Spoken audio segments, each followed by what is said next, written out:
But people need to like step back and take a perspective. It's YouTube. We love.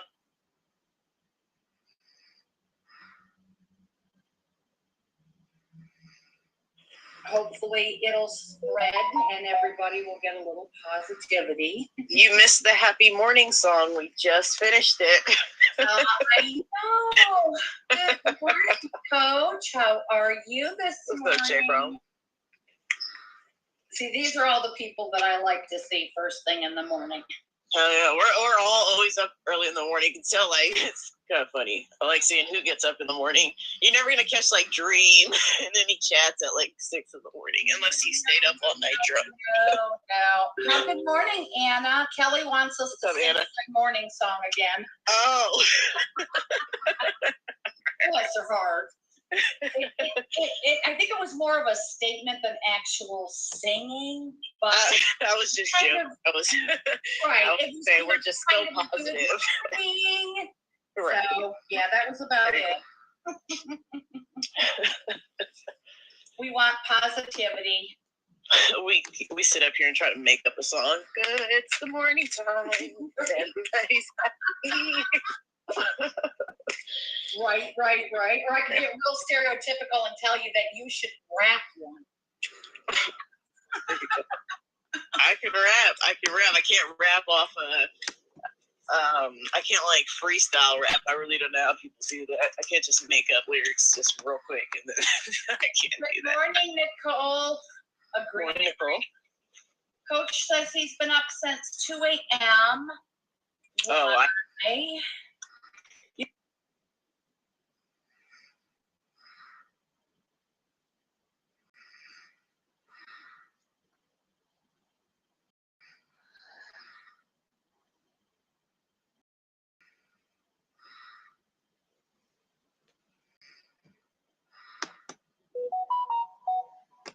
At that time,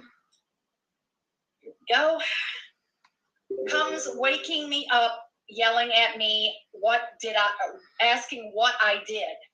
I need a life coach, probably. GLM dropped off. Where did you go, you bitch? Okay, come on, Angels, finish your story. Because now I got to know what you did.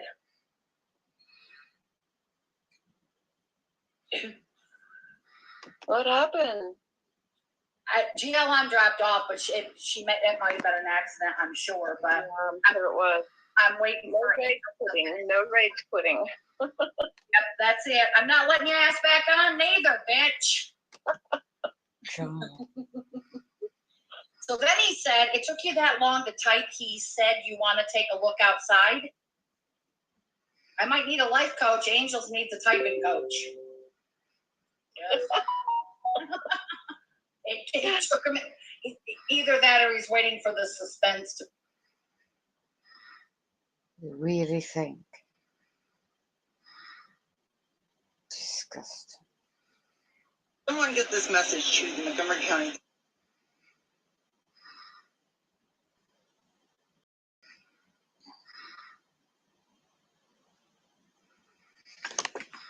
Okay.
hacking of the internet is unlawful.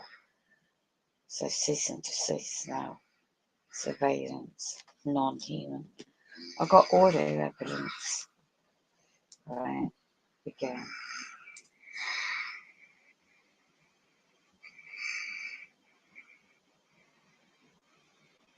To think we can hack into. Right. Brain hacking. Trauma-based mind control. Right. Don't even believe the mainstream bloody what they're doing with this launch to space. They know what's up in the skies. Right, this Tammy Hayes, she's a stalker. Just be careful about these people. You see, it's more while people are being distracted now, they don't realise what's really going on. What's so happy about bloody Monday? This is demonic. She is part of the bigger picture. Don't you think I know Will that those sub accounts? You've got quite a few good people exposing us. Witches and warlocks are real. But super soldiers are real. Secret space programs are real. Educate.org.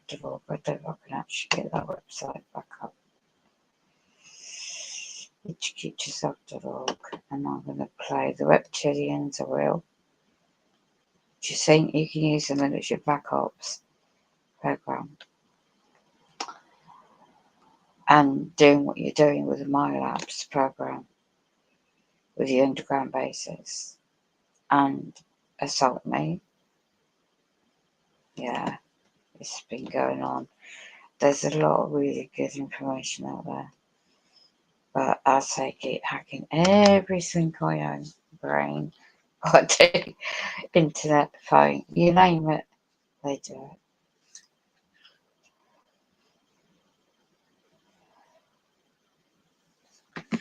Well, I'm looking for the website. Right. Well, they keep blocking me. Come out here, we can get all this stuff cleared out. No. We don't have a sequence. You have to go down for the warrant, okay? So it's gonna be like Down for the warrant? Do what? Down for the warrant? Yeah. Well, you'll have to go down to the county jail. Yeah. Well, you'll have to go down to the county jail. Okay. So you're trying to put me in jail when I'm literally 9 months pregnant, have like a few days left to before I give birth. September 4th is the due date. So you're trying to put me in jail when I'm literally 9 months pregnant. I don't know how any of it could be that left to creative so early in the September 4th was the due date. My brain's not even awake yet, like literally. As of right now, we don't have. My brain's not even awake. So this process, like I said, was a lot smoother. You can just come out and cooperate with us. Right. Yep. Right. Correct. You want to step out of your car for us? No. Okay.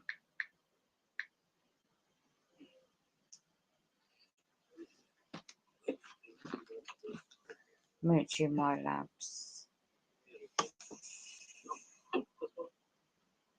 They're trying the doors. You don't have a choice, so you're gonna have to come out of the car no matter what, all right? We don't want to make. So you're gonna drag me in. We don't want to make it hard on you or your. You're gonna drag me in to force me into confines, detain me again after I was detained at 7 months. Right. There's a warrant for my arrest for falsifying the rape report that led to this fucking child. Could you step out of the car for us, please? No. Okay. Let me just want to get this on the line then real quick, just so we're go from here.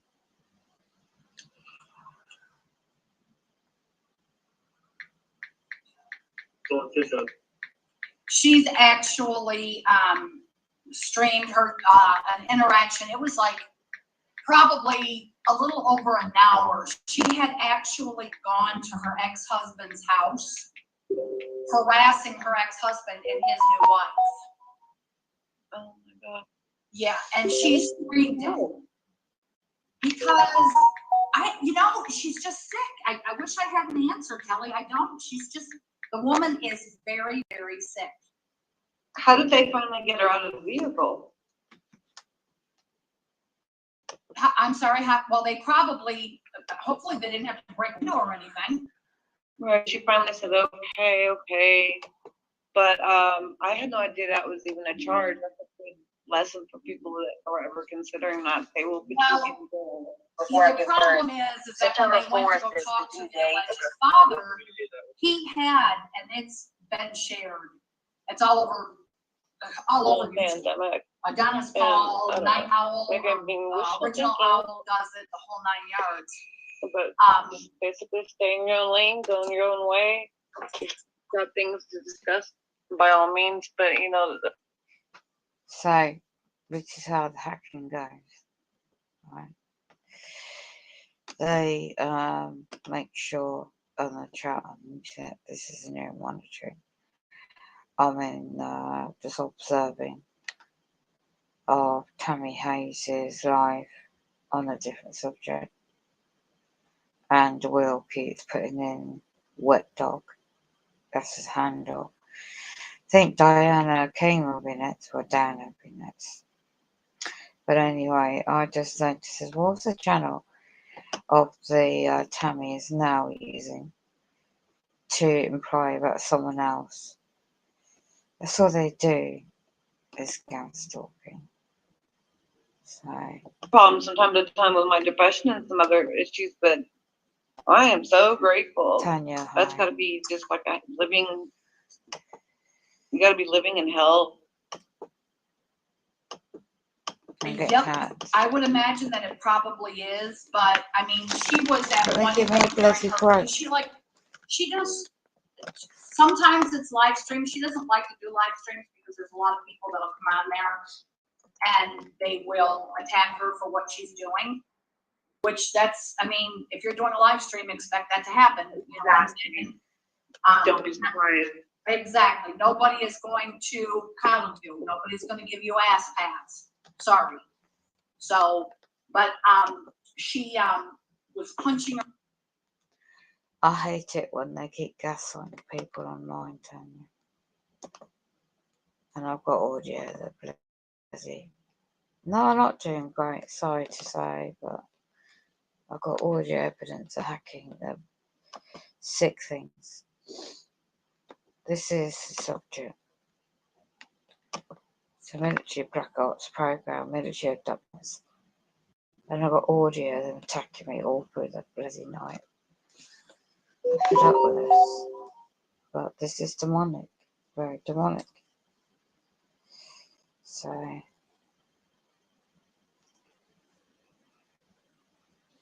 they put me to sleep last night with whatever technologies they're using.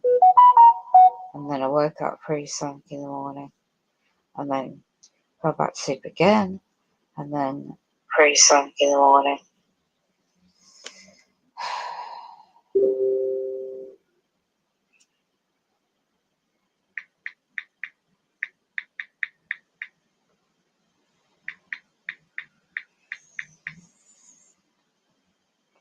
Yeah, so this is a website, and this goes into detail the non-human. Right, I've got audio at 10:30 in the morning, right? So they make sure I fell back to sleep till about 1:30, and then my day will be delayed to my chest and that. The frequencies,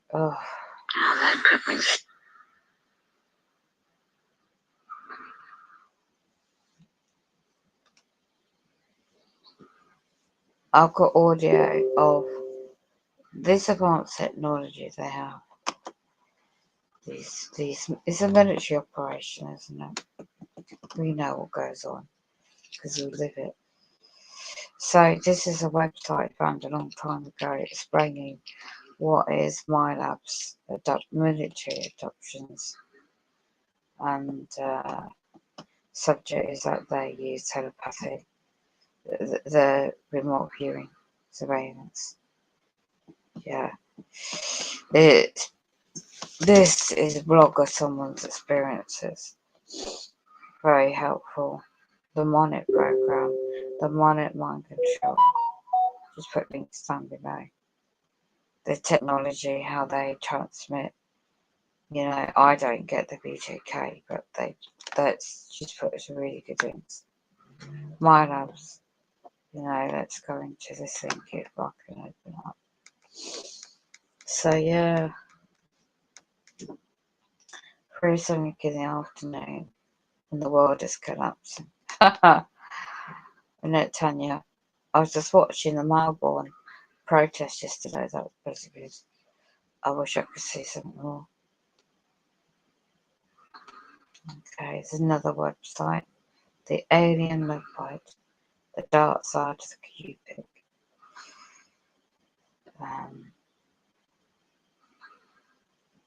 Let's see if there's any videos on the website.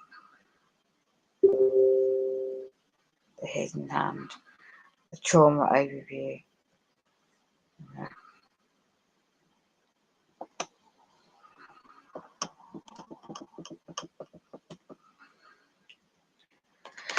A movie trailer of The Hidden Hand by James Carman. The movie's overview for the alien abduction experience and a related scene. Okay. That's one. This is a YouTube video introduction to the trauma, right? So let's see, read more. I'm not sure if I can open up the file.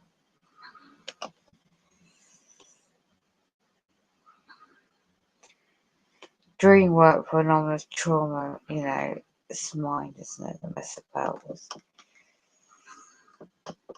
It's quite like, I don't know if I can expand this so it can be seen. Yeah. Right, so I'm going on the right side of the screen first. This spring, I'll be facilitating online Zoom support group. This is the author of the website. Don't know how old it is. Focus on awareness, healing, recovery of the trauma, exploring the dreams, interventions for healing, recovery via dream work. In the group, we reveal the foundations of how to remember, journal, and use dreams for self-explanation, which is pretty good. The right side. Now, this is a really good one. I'm going to try and find the video for it. James Bartley and I discuss the real ramifications, find the nonsense of what it really means to enable. So let me see if I can find in the actually. I think I saved it on a playlist, but I'm going to find it again. I was at night. Is that you already coming into Tuesday? Yes, I know I can all not good. Yeah.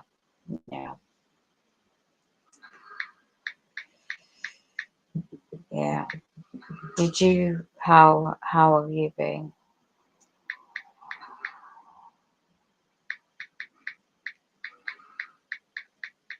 These door locks not working, Daniel. They're still getting through. My security alarms is not working. My what I invested in is not working. They're still getting through and doing the attacks on me.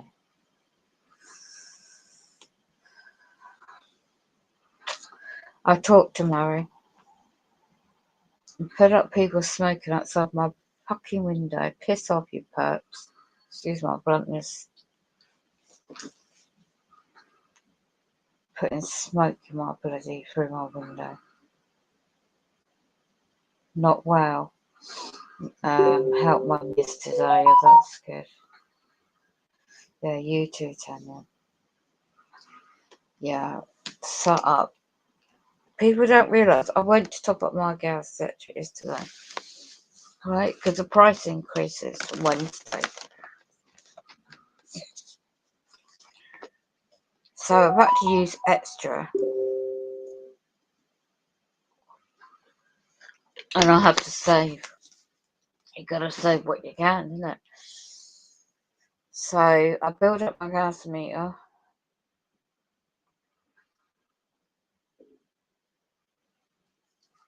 And you know, they're radiating my bloody head, so my hair feels like it needs washing again. I'm waking up in sweat. My whole bed is wet in sweat. The disgusting weather manipulation outside. So the next day, it makes my chest and my body sound the way it is. So I'm trying to detox. Oh my God. And I'm physically exhausted. And then this on top.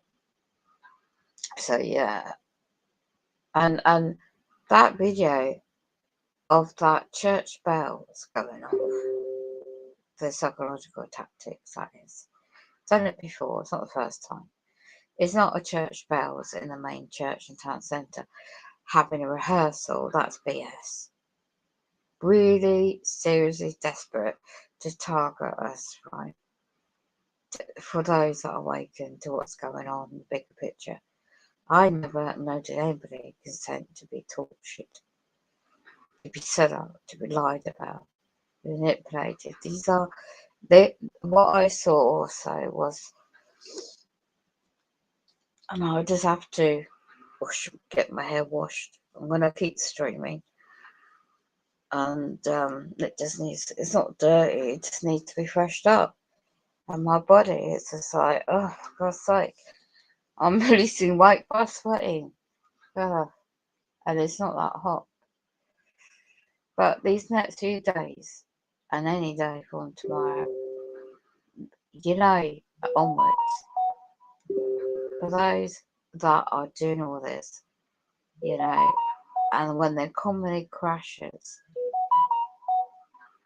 they're not going to get paid their perk money, you know. I don't know how they're going to get paid, perhaps by eating bugs. Who knows, but torturing. It's a military program, isn't it? Black Ops military program. Advancement technology. And for those that participating, right, for example, the only place I could get my gas electric is today. And there was this guy, right, and he's admitted before he's in his 40s, early 40s. And I can see how they use people to do the gas stalking. Because I saw them, they're addicted to drink. It's all trauma based. So if you have a trauma based childhood, right, and say it's just repeated life events just go a certain way, people turn to drink or drugs, and then if they turn to drugs or hard stuff, they get addicted, and it's a spiral downhill, isn't it? So they're always looking out for the next fix, aren't they? So it's big business, isn't it? They get referred to rehabs, but they don't get rehabs, or they might fall for petty crime, distill for their habits, and then they get involved with the police, right? And then the police will say it gets bigger stuff they do. And then there's real gangs of organised criminality, you know, will get them hooked into doing petty jobs for them. So they keep making money on drugs or on the black market, whatever it is. And it's all around the world, it's not just in England. It's not just my area. And then you get trafficking, human trafficking. Really? And it's like, you know, the real dark stuff that people don't want to know about. They want to pretend life is cozy. You know? They want to pretend that we live in a fairyland. We live in a fairyland world. It's not. You know, the military underground dams around the world and the experimentations what they do. And this my labs. Let me search the name out if I can find it, and I'll play the audio.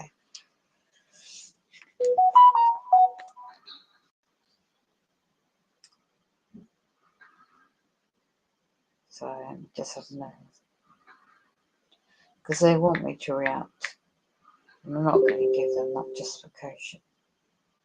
Let me just see what I can find.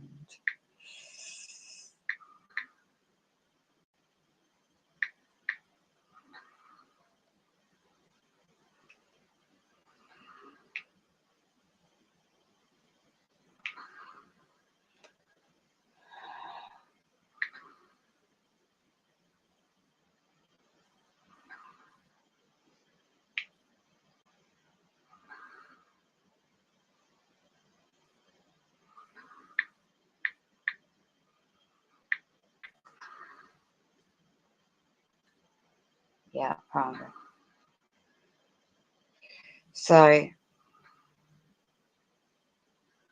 it's going to be winter discontent anyway.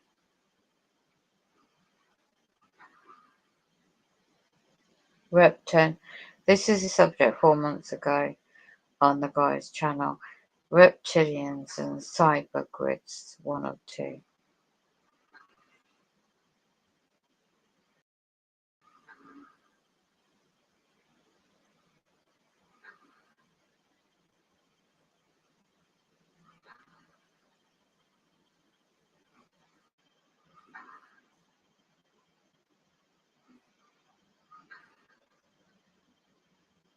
Yeah, I think it's relevant for what's going on.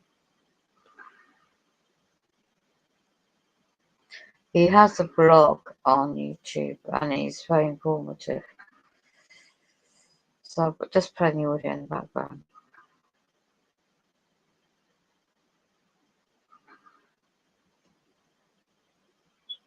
Hello again, everybody. This is James Bartley, and you're watching and listening to the Cosmic Switchboard Show.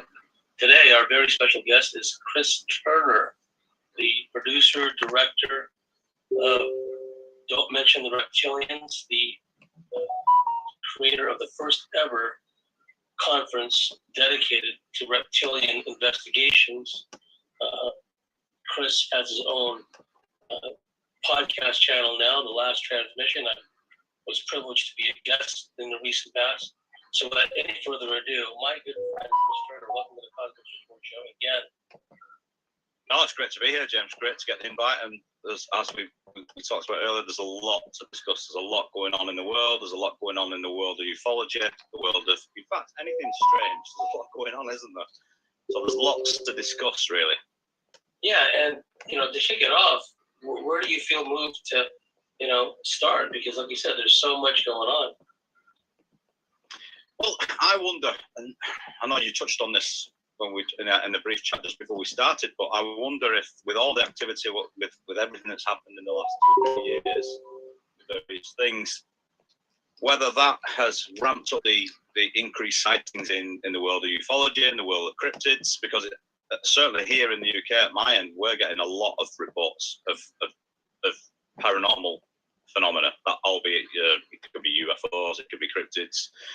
I don't necessarily delve too much into the world of the supernatural, the hauntings and ghosts, poltergeist activity, but I would be curious. I'd be interested to speak to someone that is in that world just to see if it is ramping up there as well, because it seems to be, as you said, they're very curious. At times, we know that at times on Earth when there's conflicts and other times of distress, like there is now all over the world. Before going to that, I'm sharing this part. Project Monarch.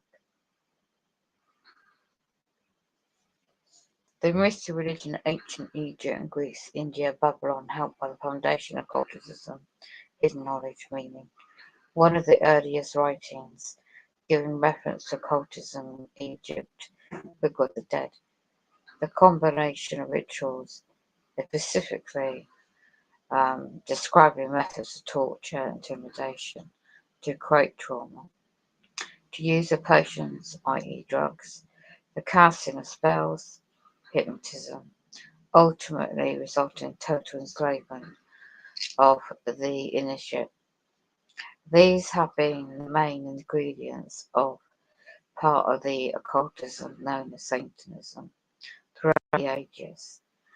During the 13th century, the Roman Catholic Church increased and solidified its domination throughout Europe with the infamous Inquisition, Satanism survived this period of persecution, deeply entrancing itself under the veil of various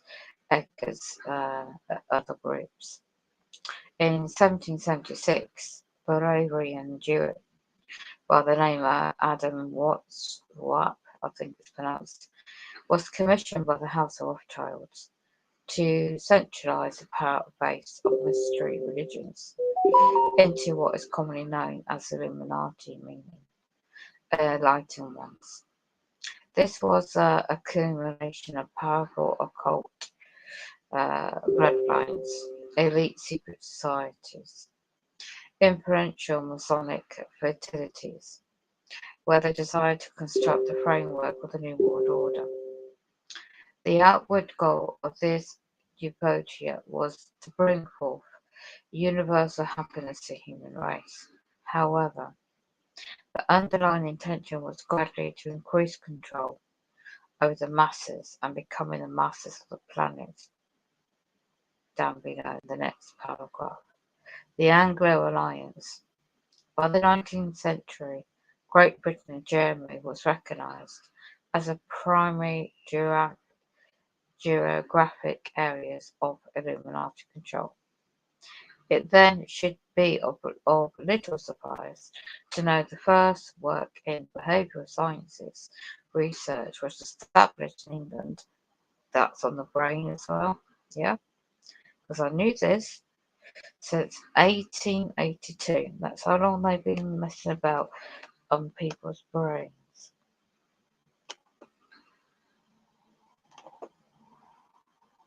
Okay. Bear with me. While much of the earlier medical and psychiatric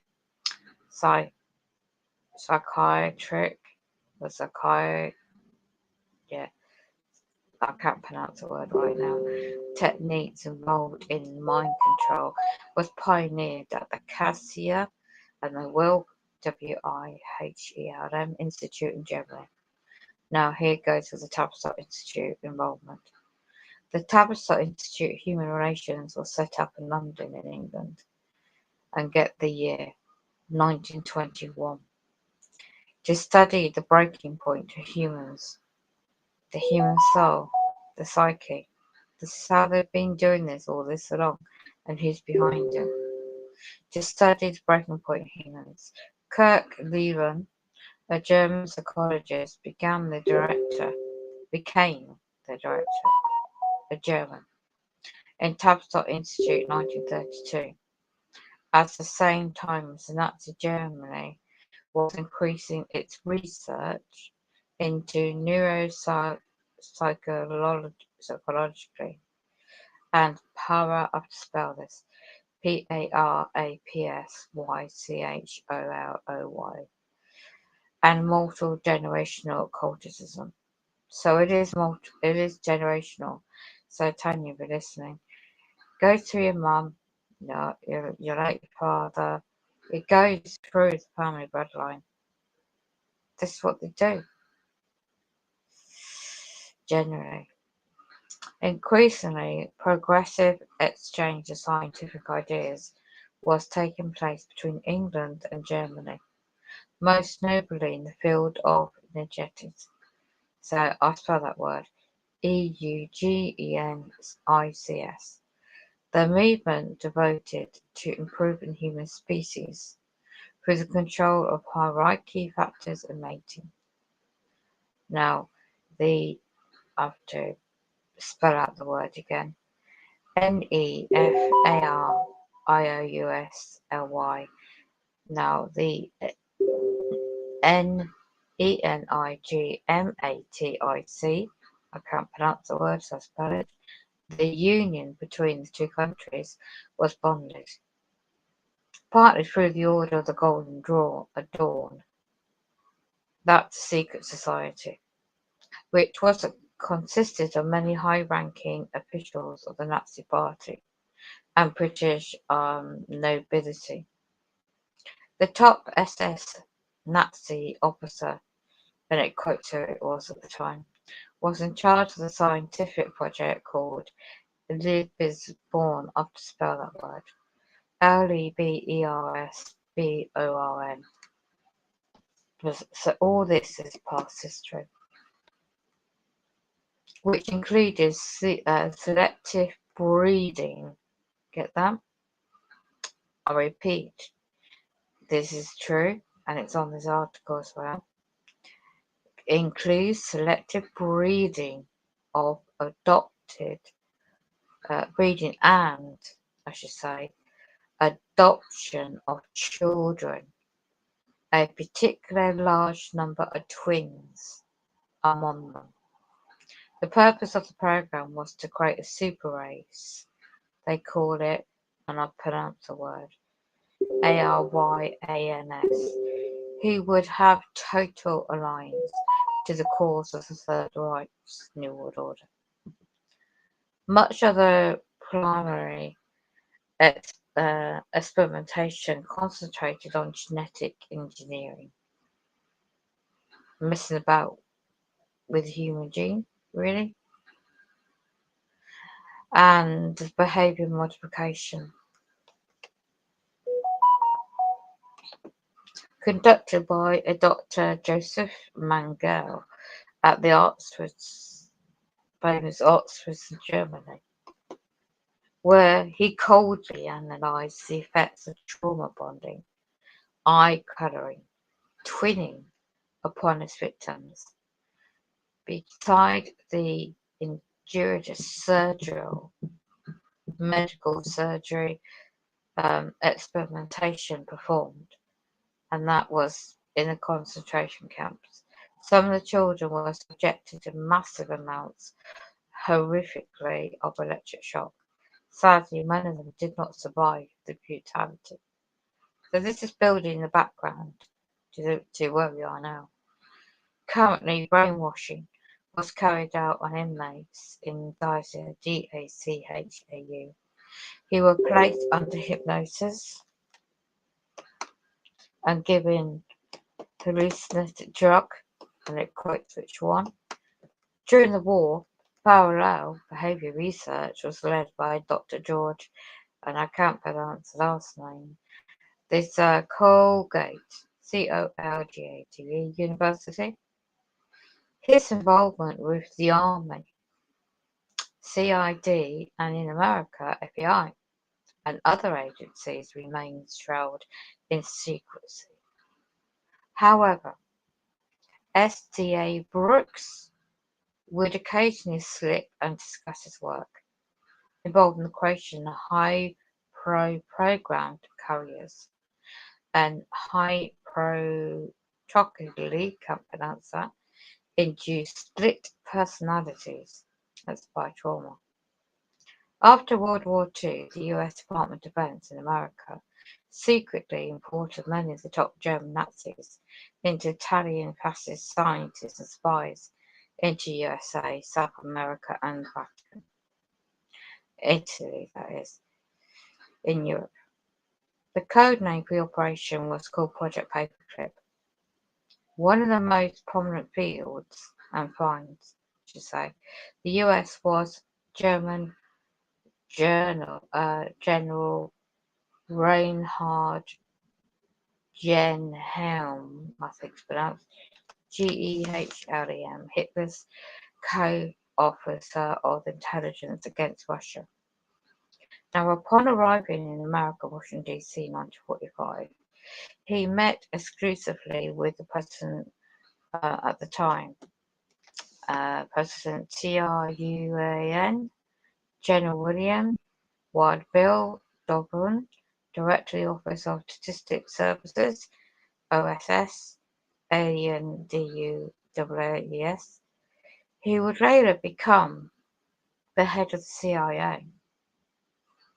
The objective of their brainstorming sessions was recognized to the American intelligence operation, transforming it into the highly effective covert organization. The collaboration of their efforts produced the Central Intelligence Corps, the group, in 1946. remained the Central Intelligence Agency in 1947 as it is today. So restore the past, evidence of history, right? Now I'll just go into my chat in case someone.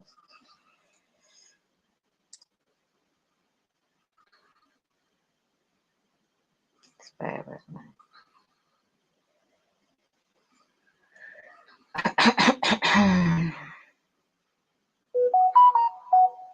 Just thought I'd share this bit of information.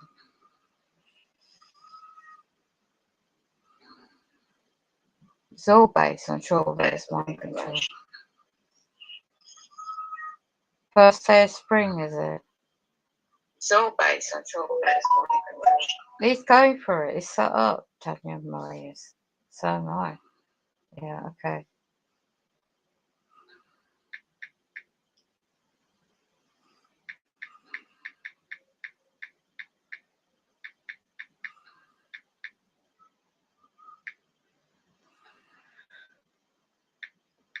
I hope you have a good day yourself. What kind of spring? You know, whatever mainstream media portrays it as first day of spring, Tanya, they don't give a shit. Blessings to you anyway. But, you know,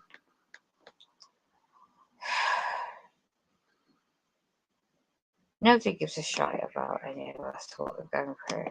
It's all hidden by the colours. So there's your true history.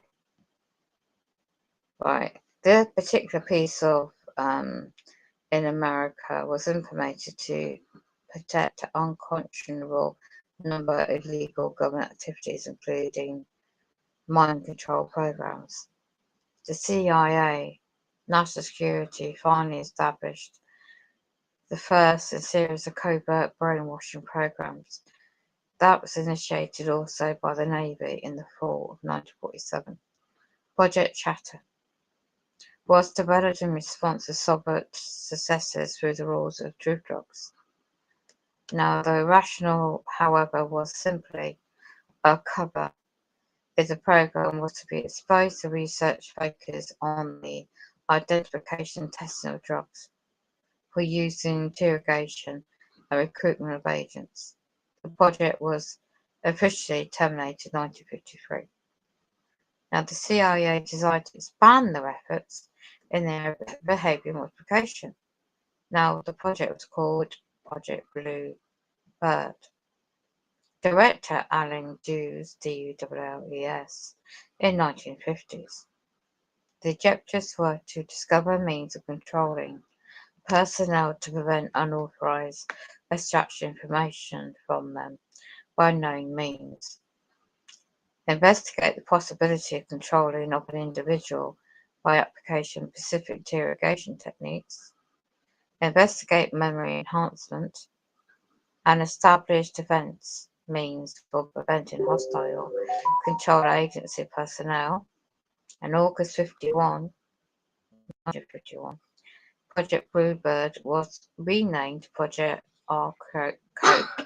Choke. And that's what they're doing to me during my sleep. You've got audio evidence of it. Which offensive uses of interrogation techniques, including hypnosis, drugs. The program ceased in 1956. 3 years prior to the whole of the Project Artichoke, A-R-T-I-C-H-O-K-E, Project Monarch came in existence on April the 13th, 1953. Along the line proposed by Richard H-E-L-M-S,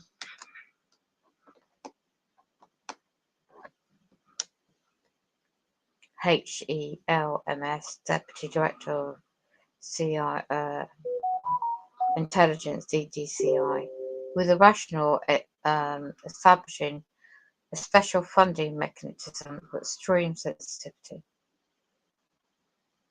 Right, now this use of the MK Ultra most probably stand for mind Kontrole,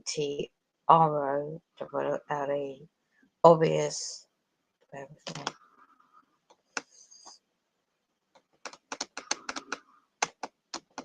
The obvious translation of the German word into English control. The host of German doctors procured from the post-war Nazi talent pool were a valuable asset towards the development of MK Ultra.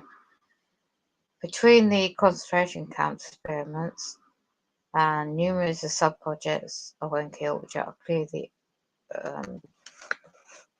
known about.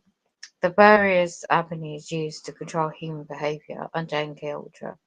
Now, get this, includes radiation, electric shock, psychological, psychiatry, psychology, SOCIOLOGY,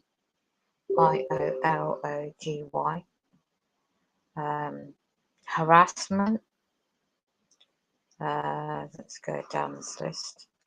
Substances, primary devices, materials, LDS, being the most widely dispensable material.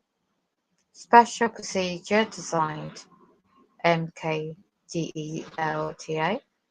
was established to govern the use of MK Ultra Delta materials. We use for harassment, discrediting. Does that ring a bell for gaslighting? Or disabling purposes. One of the 149 sub-projects under the umbrella MK Ultra having been identified as Project Monarch, officially run by the US Army. See? In the early 1960s, was unofficially implemented much earlier. It appears to be most prominent and is still classified top secret for national security reasons. Monarch, many have accumulated from MK search sub-projects, such as Operation Spellbinder, was set up to create the sleeper assassinations, i.e. Manchurian candidates, who would be activated upon a keyword or phrase while in a post-hypnosis trance. Operation, often a study which attempted to harness the power of occult forces, were possibly one of the several cover programs to hide this horrific reality of the Project Monarch. Definition description. Now, the name Monarch is not necessarily defined within the context of royal nobility, but rather refers to the monarch butterfly, and that's what they do to me. And that's what my brother did in 2018. When I had the theft of my late one's brooch, what did you send me in the post? Was a gold-coloured butterfly brooch with a necklace. My mother never, ever, ever had any butterfly brooches. And that's what my elder brother sent, who is trained in holistic programming in London in the late 70s, 80s. And he practiced in his private company, NLP. And that's who stitched me up with my other ex-army brother in the 1981. Since then to date. So there is a link to Mormonism, Freemasonry, my own family, and this history program.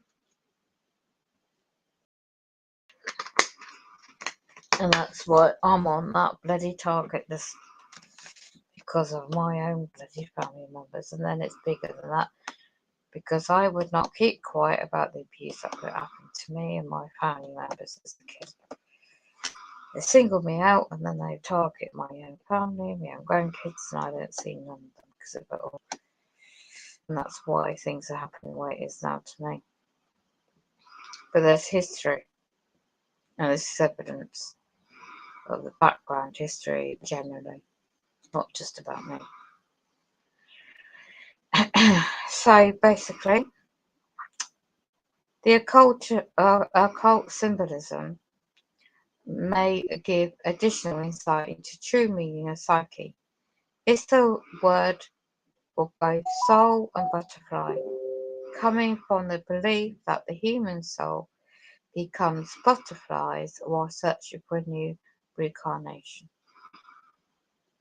So then I'll go in that bit because I'm getting distracted here. The name monarch it's not necessarily defined in the context of war and nobility, but rather refers to the butterfly. When an individual is undergoing trauma induced by electric shock, a feeling of lightness, lightheadedness, is evident, as if one is floating or fluttering like a butterfly. There is also a symbolic representation portraying the transformation or the of this like beautiful insect from a caterpillar to a cocoon, a butterfly, new creation, yeah, which will return to its point of origin. Such is the pattern that makes a species unique.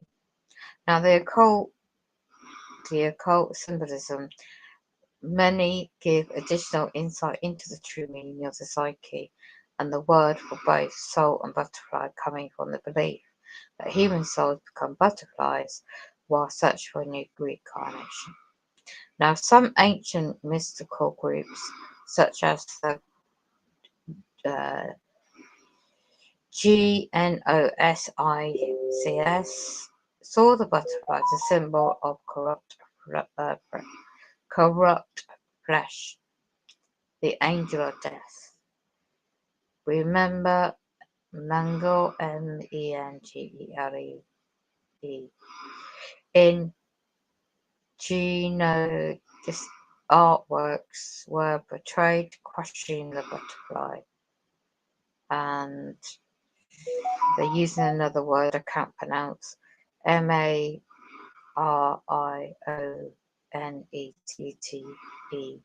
Is a puppet that is attached to strings and is controlled by the puppet master, hence mnemonic programming. It is also referred to and it gives another syndrome, empirical conditioning is another term used. While some mental health therapists know it as a condition stimuli response sequences, Project Mnemonic could be best described as a form of structured, and this is what it comes into, disassociation and occult interrogation in order to compartmentalize the mind into multiple personalities. Okay. With a sympathetic, systematic framework. During this process, a satanic ritual, usually including cannibalistic baptism, MYSICISM, is performed with the purpose of acting as a particular demon or group, okay, of a particular demon or group of demons to the corresponding altar or the course. Most skeptics would view this as simply meaning enhanced trauma within the victim, navigating any irrational belief that demonic possession actually occurs. Now, they also do triggers. Oh, God's sake. It's fucking hacking me. Piss off. Excuse my French, but they're really desperate to hack everything. You think you piss me off that way, I tell you. You're going to hell. Cast your own. Go to hell, the lot of you.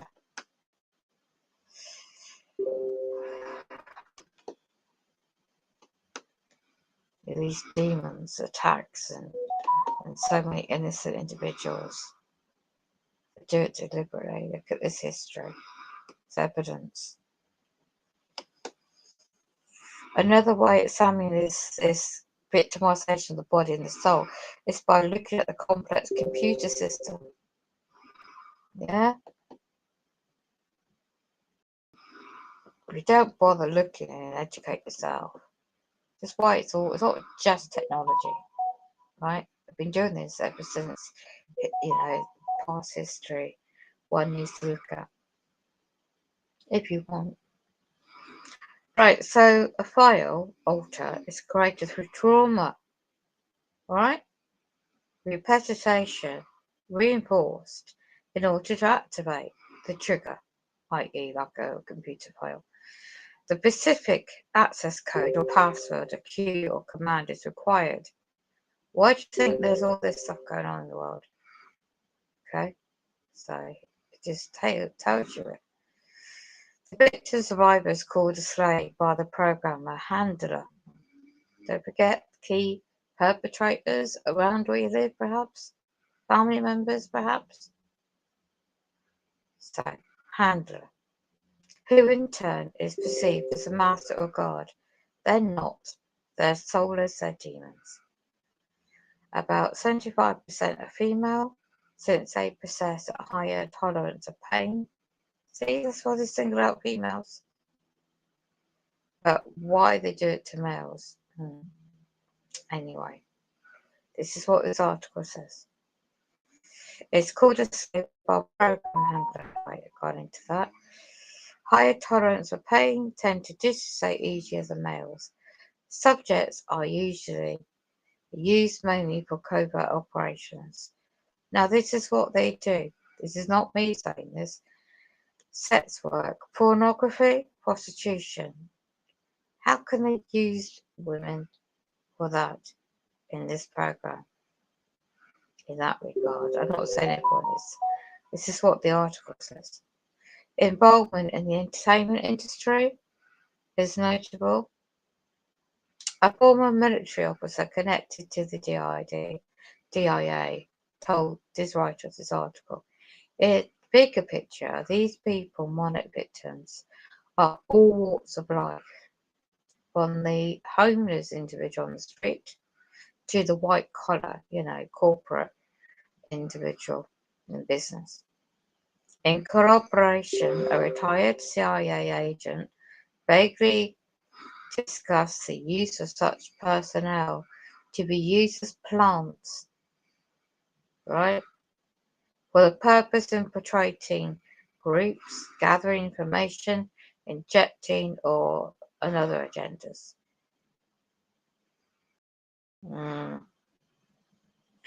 There are incoordinate amounts of autism victim survivors in numerous backup programs, mirrors and shadows, divisions of light side, good and dark. Bad alters are inwoven in the mind, rotate on an axis. One of the main internal structures, of which there are many within the system, is shaped like a double hexagon, creating and consisting of 7 levels. Each system has an internal programmer. You can get off my bloody computer and everything hacking me. Thank you. So, internal programmer, which oversees the gatekeeper, demons, who grant or deny entry into the different rooms. A few internal images prominently seen by victims, survivors, are trees, and it goes into like the tree of life, with adjoining root systems. It definitely loops ancient symbols, letters, spider webs, mirrors, glass shattering, masks, castles, maze, demons, monsters, aliens, seashells, butterflies, snakes, ribbons, bows, flowers, hourglass, clocks, robots, chain command, diagrams, and computer security boards. It goes much more. Majority of the victim survivors come from multi-general satanic family bloodlines. So why the hell did they start my mother and then in my female bloodline? And are basically programmed to fulfill their destiny as the chosen ones of chosen generations.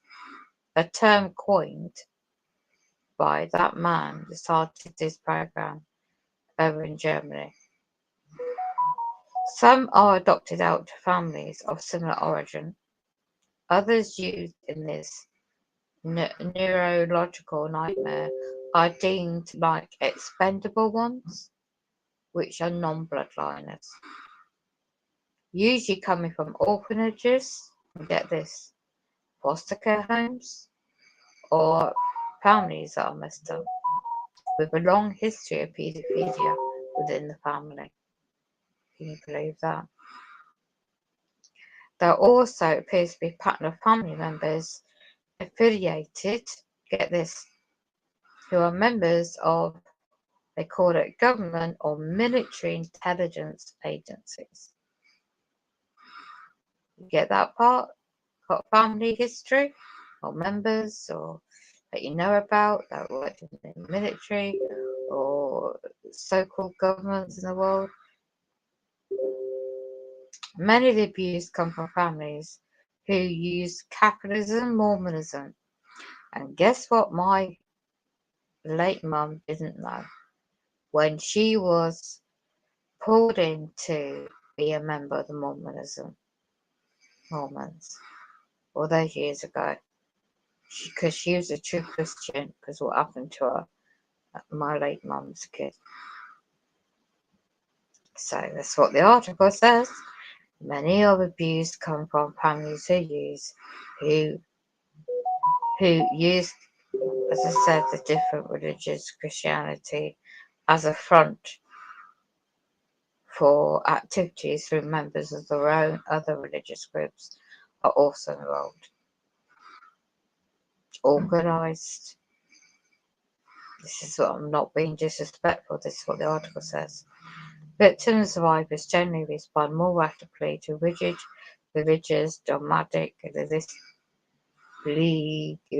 can't pronounce this word, hierarchy structure because it parallels of their base programming. So it goes in, excuse me, I won't read it all, because I'm not going to spend the rest of the day going through this. That's what we want.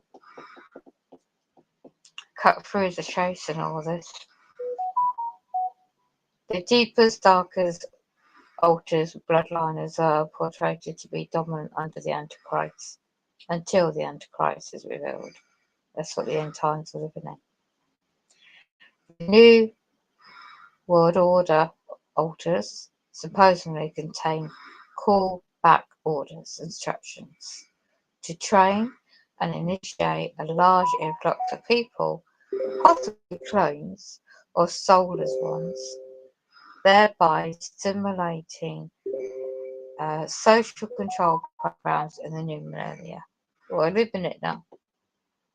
Non-biological twinning is yet another bizarre feature observed within the monarch program. For instance, two young non-related children would be initiated into a magical soul bonding ritual, so they might be inseparable, paired for eternity, possibly. Then again, that goes back to the Nazi period again. Experiments essentially share two halves of program information, making them independent upon one another. It goes in again using paranoid phenomena, astral projection, telepathy, ESP, etc. appear to be more pronounced between these and who have undergone these processes. It explains the level of monic programming, all the different ones. Yeah. This website, I can't read it all. I'm on the highest one apparently. The method of I don't have split personality. I don't have multiple personalities. I just know they implied that I have disassociation from my trauma. Mine is from an actual crime at all.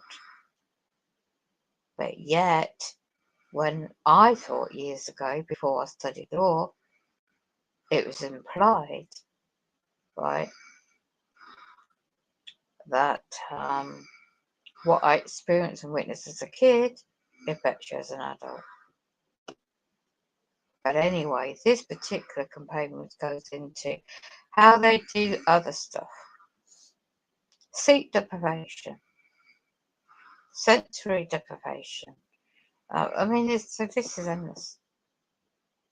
Technology.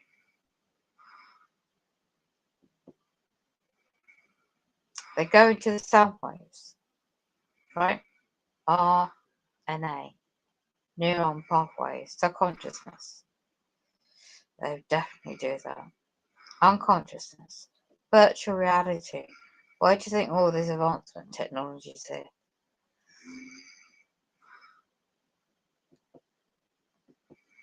And then it goes into really good definitions of cultism, Alice in Wonderland, Wizard of Oz, Disney, cartoons. It goes into nihilistic programming, using that. That's what my brother was trained in.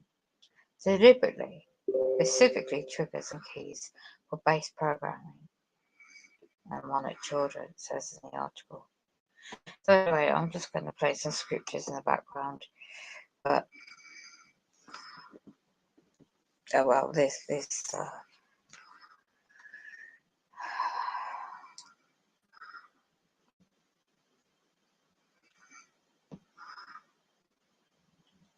okay.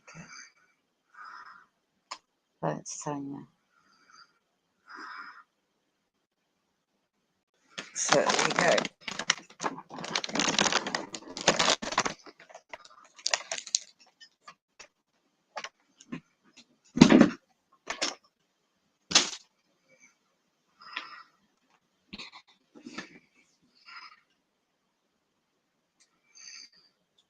These guys are always seem to be around, don't they? And increase sightings and increase report. What do you think? Well, yeah, if you go back to William Bramley's classic book, The Gods of Eden, which Barbie Bartholomew used to refer to as the Bible, right? He points out throughout that book, it's a chronology of supernatural / ET inspired events throughout history. And he clearly pointed out in that book, based on the medieval chronicles and going forward, that whenever there was periods of high distress, be it plagues, famine, wars, whatever the case may be, there was always an upsurge of signs and wonders in the air and skies, and miracles in the skies, and craft flying around, and what have you.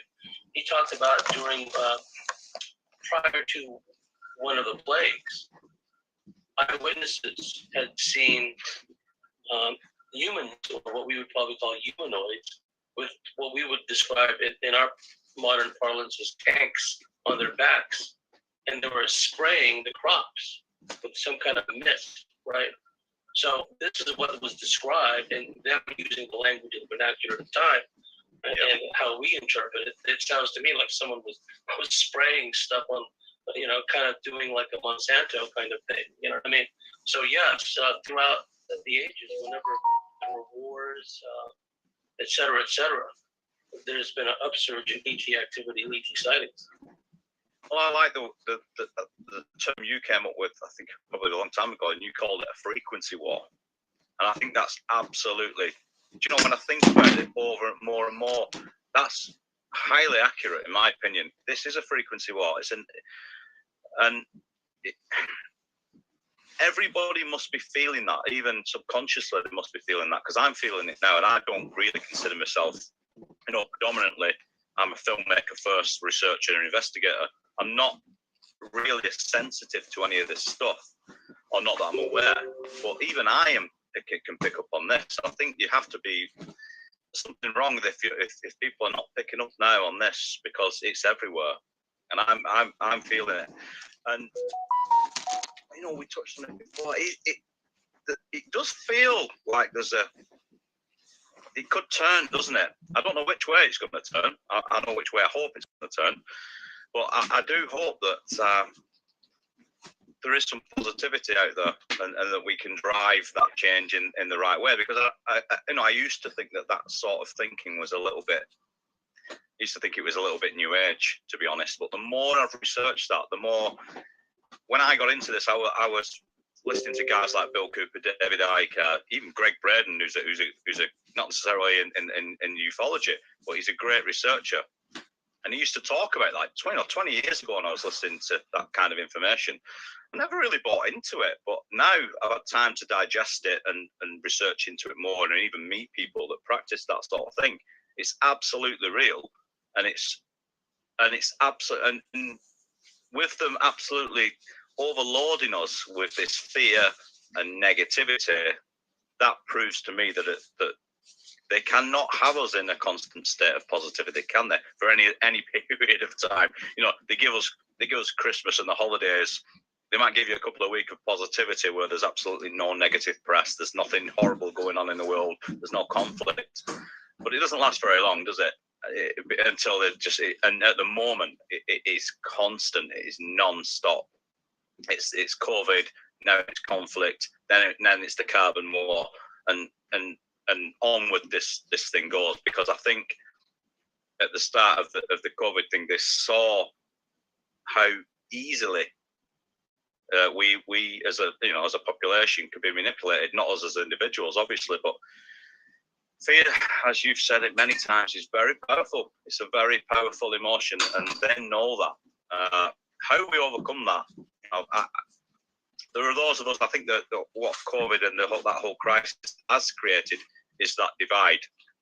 Certainly over here in the UK, I think there's a clear distinction now between the sides, which is a shame, really, because I think obviously all of us have lost friends one way or another through this. I mean, you know, you can lose your friends in the world of ufology very easily over something very minor, but when something like this happens, you know, in let's call it the real world, it's not the real world, but in the stage world, that has divided a lot of people, and a lot of good people as well.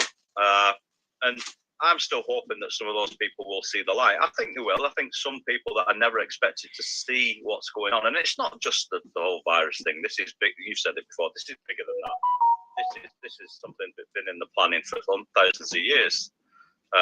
So we are effectively, you know, when I used to hear people like yourself, you've said it, David Icke, Alex Jones has said it in the past, that we're at war here. I never really saw it before because I wasn't that deep into it at that stage, but now you see it. I can see it. There is a war on here. Whether that transcends into, you know, other dimensions or outside of Earth realms, which I get the feeling that that's been also going on for a long time. I know you've talked about that. A lot of researchers have talked about that, and that's kind of how it feels. We wrestle not with flesh and blood, battling, paraphrasing, wickedness in high places, spiritual planes, very low spiritual planes, but also high spiritual planes, because this conflict transcends the fourth and the fifth dimension. It continues at least to the sixth dimension and beyond.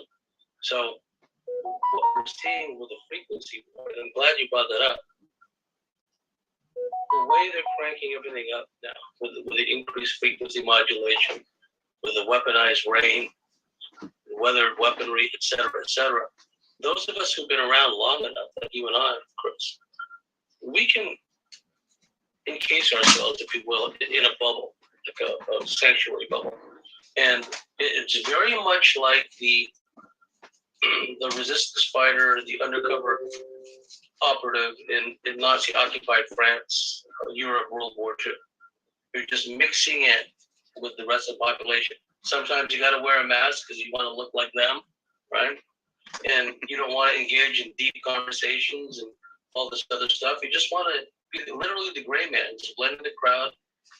No one gives you a second look, because we're at the point now. You talked about the casualties that we're already incurring for some time now.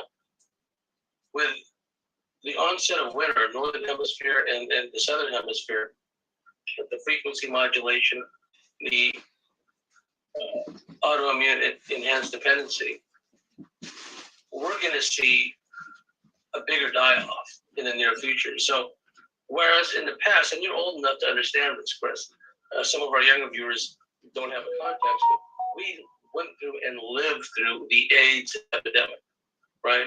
Where Robin Williams is coming on TV and saying, you know, if we don't do something about this, it'll wipe out the whole planet. Well, it didn't wipe out the whole planet, right? But they got a lot of people into thinking that it was going to wipe out the planet. And so back then, and I fell for it too, oh, who's got it? Who doesn't have it? Ooh, that person's been sick for a while, right? Oh, that person, different orientation, been sick for a while. What does that mean, right? But now it's like, you got the poker face, okay, double treated, triple treated, boosted up the yin yang, all these people around you, and what do we hear constantly? This person's sick, that person's sick. Oh, but if I didn't get the treatments, you know, I'd be a lot worse. So the doctors tell me, right? So you got the poker face on. This is spiritual warfare manifesting on the physical plane. And again, it's a marathon. We get to the finish line, however we get there without hopefully compromising too much of ourselves or souls in the process. But we get to the finish line somehow, some way, however long it takes. We survive, we win. And we've got options at that point. So yeah, well, the analogy of the blue pill, red pill has never been so blatant, has it?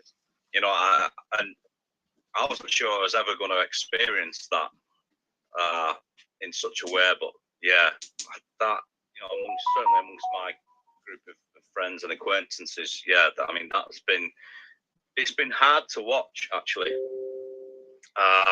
and also hard to control. I mean, you're probably a little bit more experienced than me in that regard, where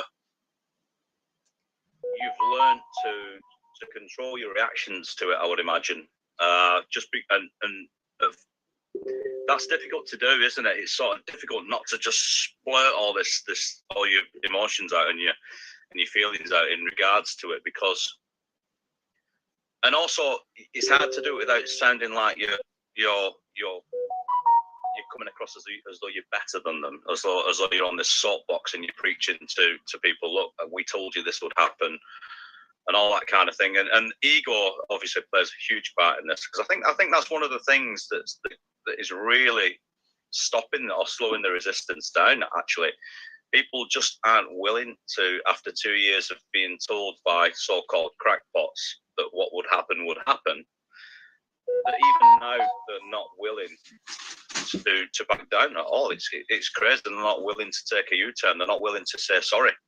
And that is a sad state of affairs when someone that you've been friends with or acquaintances with, even it might be a family member, you know, because I know friends that have lost family members over this and other things going on in the world, just for a matter of a difference of opinion. And that's crazy, especially when it's so blatant now.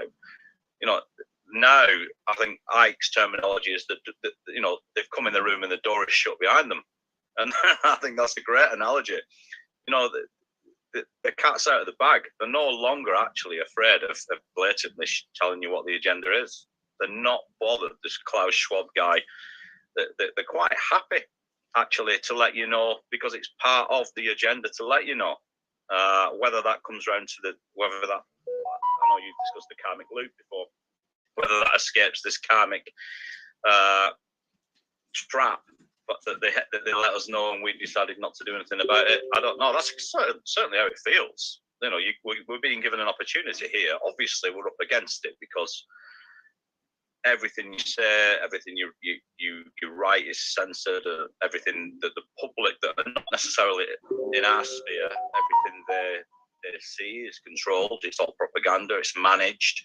So in some respects, I do see that what they're seeing in their world is completely different to what we're seeing. And I appreciate that, but sometimes when you've got minor celebrities, we'll call them, actually backtracking and saying something decent for a change that actually supports what's really going on in the world, and even then, even journalists that are backtracking, scientists are backtracking. It's not enough, is it? It's just, and it is that, well, I'll just run with the herd because I feel safer here, and that's not going to last forever, is it? But yeah, we'll just stick with it. I mean, it's took a year or two to sort of develop not the strength, but the sort of resolve to not react, because in the end, what it does do is have a negative effect on you, and it starts bringing your energy and frequency down, doesn't it? So yeah, in the end, I think what we have to do is what we're doing now, and that is conversing amongst ourselves, making plans going forward, and also I don't think it's great to get caught up in this stuff anyway. I think after I was doing, probably you were doing the same. I was doing months of just intense sitting down and trying to find out what was going on and researching this stuff. And all it actually did was, yes, it arms you with knowledge, but it also, again, it drains you. It's tiring, because all the time you're doing that, you're also in conflict with friends or colleagues or acquaintances trying to open their eyes to this sort of stuff. But now, I think we've all, as I said earlier, the divide is there for all to see, and I think most of us have chosen our side, and I'm happy with my choice. Well, the lines are clearly drawn now. We know. I mean, I'm to the point where, as far as bureaucrats and medical practitioners, what have you, and any cog, however small, that makes up this machine, right? This edifice. I'm already differentiating between, oh, that person's a human and that one's not. Because if this Wetico consciousness, this demiurge consciousness animates them to either go along, to be oblivious, to be confrontational and really intimidating and boorish, because they've been empowered just that much, right? Clearly, the spirit, if you will, whatever is manifesting through them, animating them, it's not the same as what's animating us, right? Because by now, in all the key professions, there are countless people by this point who have seen over and over and over again the baneful effects of the media, of the medical advice, let's say. Right? I'm not just talking about ambulance drivers, but everyone within the first responder, all that stuff. They've seen enough by now. And if at this point they're, well, you know what, I need a job, got to keep a roof over my head, blah blah blah, right? If at least consciously they're saying that to themselves, well, yes, that's a different consciousness than I'm accustomed to hanging around, and I don't hang around people like that. I will be cordial to them if I have to be around them, if I have to interact with them. I'll be cordial with them, and I'll listen to them when they're saying these nonsensical things. But educate them, never, because I'm undercover. I'm in my role as James Bartley, right? And if they're in their little slice of the multiverse, believing and acting on all this Luciferian deception, we have to start looking at like attritional warfare at some level. How many of them die off compared to how many of us die off? I mean, in stark terms, that's the way how I look at it. Now, fortunately, it saddens me that people that I know and care about and love, they heeded the call of the herd, right? But at the same time, those people that I know, the key players in this effort to reclaim this planet, our share of the universe, enough of us have, stuck to our guns, quite frankly. So, from your standpoint over there too, what are you seeing amongst the younger generations? Because I'm always interested in who's supposedly backing us up. Who's got our six? what does it look like from your perspective over there? Yeah, it's difficult because I don't have that much to do with, my kids are in between those ages, so I have had the chance to be around a few, and it's a mixed response, I'll be honest. A lot of them should be living their lives now, shouldn't they? So I can understand they're not interested in politics, and that's normal, if but the ones that are actually do see it. But what's sad to say is that they're conforming because they want to go on holiday, for example, or they want what they would class as luxuries in their life, which are actually rights, in my opinion. But there you go. Yeah, so it's a mixed response. I wouldn't say it's not negative in any sense. I don't get the sense that they're falling for this. If that's the right terminology. As you say, if this is spiritual, I don't know how that's going to manifest itself in these younger generations, because they're more than anyone now. I mean, we think our generation and the generation of others are being bombarded now with news and media, but it's the young people that are actually being bombarded with some horrible stuff. You've really got to keep your eye on because this agenda is multifaceted, as you talked about before, and this whole transhumanism angle now is really coming to the forefront, isn't it? This whole seems to me that the whole scientific religion, the whole technocratic, this sort of world of medicine, technology, and science now is just taking over, isn't it? And they're bombarding the youngsters with this, and of course it's all very attractive, and it's all sold to them in a very sexy way, which is the way this stuff is done. But the effects of it, I mean, even look at the guy who was the guy from Apple, the guy that died of cancer a few years back. Do you remember what he said? I can't remember his name now, but he wouldn't let his kids go on the tablets. Yeah, he wouldn't let them anywhere near that sort of technology. Yeah, he didn't let them on computers yet. Yeah, not only that, I can see it in myself. I can see it, when I'm sat there holding my phone at night scrolling, and obviously all this stuff, it's all subliminal, isn't it? It's constantly going in, and even worse so with the youngsters, because now they're being given all sorts of mixed messages about the family unit. They're trying to, I'm not a huge fan of religion, but I can see the benefits of some religion. At least they're united on some front, and the values are there.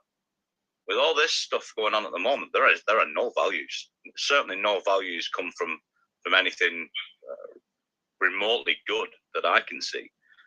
It's the Babylonian influence. The Babylonian influence with all the gods and serpent gods and reptilian gods, etc., pushing that whole mindset is what's going on too. So it's the ghost in the machine aspect. You talked about the addiction of digital devices. We know, you and I, we've spoken to people who've got that etheric third eye vision, second sight thing going on. They see things coming out of the computer screens. They see like little sculler, spidery things, or octopus-looking beings, or other things coming out of the computer screens. We know that there's an AI mind reading aspect to it too. So many of us have just been thinking about some product or a service, not even verbalizing the thought. Next thing you know, an ad pops up, right? That just shows you their computing power. That is already quantum computing. They're far beyond that already, right? Yeah. So when it's at that level, and now we're talking about the treatments and the nanoprocessing operating systems, little hybrid thingies, graphene, et cetera, we're talking about, and of course, knowing them the way they are, because they're intergalactic, interdimensional gangsters. Okay, if you want to look at it that way. Right? That's a good way of putting it. And they're gangsters. Think about the oligarchs in Ukraine that owned all the oil companies and the pipelines and everything else, right? It's a similar dynamic where they take out patents because they always saw the human race, their genetically dumbed down, de-evolved variant of the human race before all this recent madness. But now, because they're rolling out all these treatments, they say, oh, wait a minute, this is going to change them genetically. Let's take a patent on them because they're no longer flora and fauna anymore. This dumbed down primate kind of creature that we had already created. Now we're going to split them off, make an offshoot of them. And so we're already seeing, Chris, this variant race being created. But all these babies that somehow survived, their mother's ordeal and didn't get miscarried in the process. They're being born, a lot of these kids, but they're radically different. And they all, because of the placental connection, they absorb all of those nano-processing systems, graphene, hydrogel, everything else. So we're literally seeing before our eyes a whole new variant subspecies being created. Yeah, do you know what? I was thinking yesterday, I was in a conversation with someone, and it came up about, how do we get into this genre? I mean, obviously you had experiences, but I never had that. But what I did have is, and it's always the question, isn't it, as a host of a podcast or someone into, as an investigator, it's like, how did you get into this thing? And I've always wondered what differentiates one person from another, because I still find it as a filmmaker, I still find it fascinating that we can talk about things that are changing the world. We can talk and take what's happened in ufology in the last 4 years, and your everyday person isn't even batting an eyelid about it. They're not even. In fact, some of them haven't even noticed something that is about to change the world. If it ever is. I mean, this is the start of it, publicly anyway. But I've always wondered what makes someone interested and not interested. When does that connection? Is the connection from birth? When are those threads cut? Are they cut throughout? Your sort of youth, and as you drift into other things, that sort of, you lose a connection to spiritual matters, to I don't know, I just don't understand why people are not more interested in this stuff. And I get there's a lot of distractions. I get that family and work and stress and the world of celebrity, which is always going to be one of the techniques that they use, isn't it? Very akin to the gladiators back in the day. Entertainment and gambling and all the rest of it is a distraction of music and entertainment. I see that, I get that, but still, when I see people very, very interested in the world of movies, for example, that contain a lot of the information that we're talking about, but when you would then try and engage in a conversation about that very stuff, and they're not interested, I find it fascinating. It's very similar. It's a bizarre dichotomy because, I mean, I've been around full-grown adults. I mean, they're younger than us, but they're adult males, and like in any other society, and at least in the old days, you look at him, okay, technically he's an adult in this stage of technological development and this stage of societal evolution. That's an adult male. But they're all into all the video games, and they're all into the Disney, Netflix movies, a lot of them, especially all these spin-offs of Star Wars, right? Yeah. And clearly there's good guys, there's bad guys, there's the Empire, and the Rebels. And invariably, of course, generally from a movie watching perspective, they're for the rebels in the Star Wars scheme of things, right? Yeah. But in actual fact, in a real world scenario, they would be part of the staff on board the Death Star, right? Because they lack that divine intuitive connection that should tell them there's something wrong here. There's something going on. I can't quite put my finger on it. But yes, it's the de-evolution. It's the so many of them are computer geeks too, and video game geeks. So that's yet another example or means to which these entities can jump in. Somebody told me, and they were connected. I can't remember who it was, but they were connected in some way with the video gaming industry.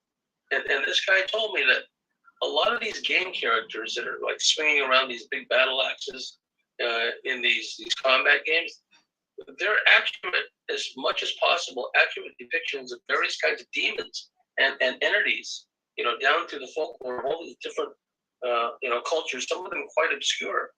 And so they wind up being in all these video games. Kids play them. Kids choose to have these demons as their avatars and like play them, right?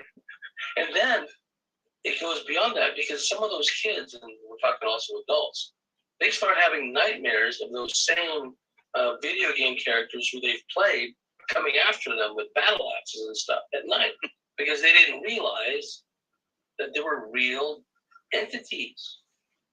And see, that brings us, to the key question that I've always had, and I find a way to ask this of everyone at some point, is you, Chris Turner, made the first ever professionally done documentary series on reptilians, right?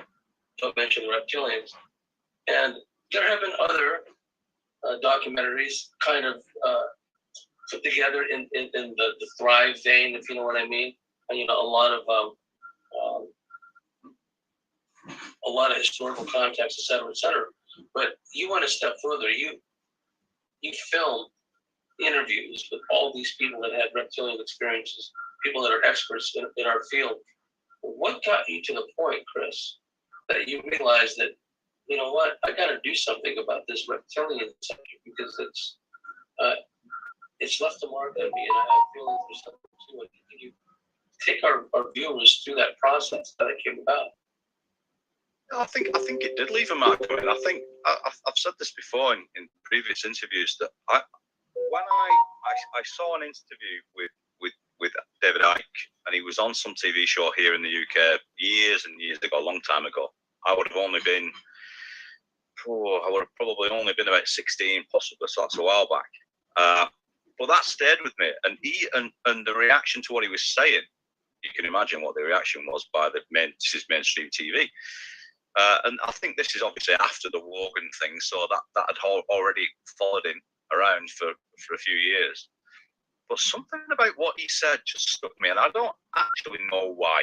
I have no clue why that stuck with me. I'd been interested in ufology, always. And as I said earlier, I don't know why. I don't know what differentiates one person's interest from another. I just don't know. It's got to be something spiritual. That's the conclusion I'm coming to. It's more than life influence. It's more than your surroundings. It's more than that, in my opinion. I think it was pre-existing, because some of us can be born in a family that are completely oblivious to any of this. Absolutely. Right, hostile to it, but somehow the light comes on for some of us. Yeah, you're totally right. And I think at that moment, I think the light was on.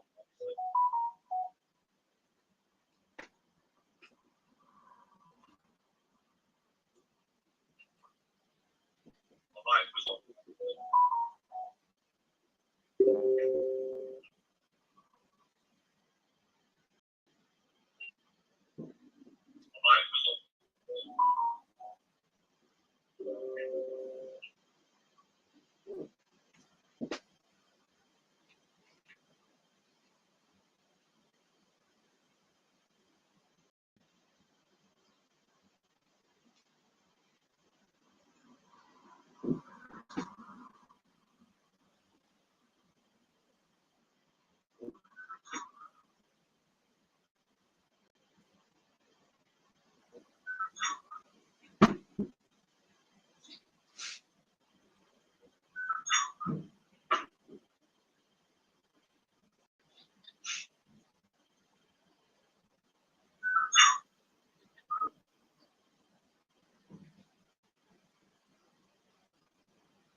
It's kind of funny. I like seeing who gets up in the morning. You're never gonna catch like Dream, and then he chats at like 6 in the morning. unless he stayed up all night drunk. No. Good morning, Anna. Kelly wants us to sing the good morning song again. Oh.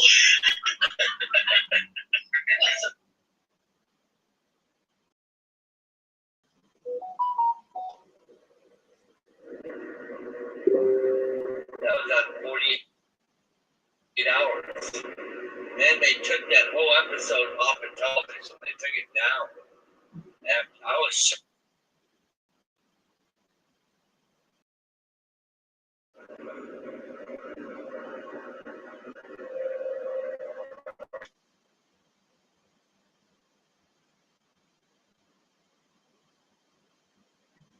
It goes to show people that On the are road here. Everything I got put away inside there. I'll have my dinner at the room tonight. And, it's all in a cooler bag. That's a nice cooler bag too, to keep everything nice and cold. Yeah. I don't know where it is, like where you guys are at, but I'm seeing. Yeah, people didn't want to talk about it.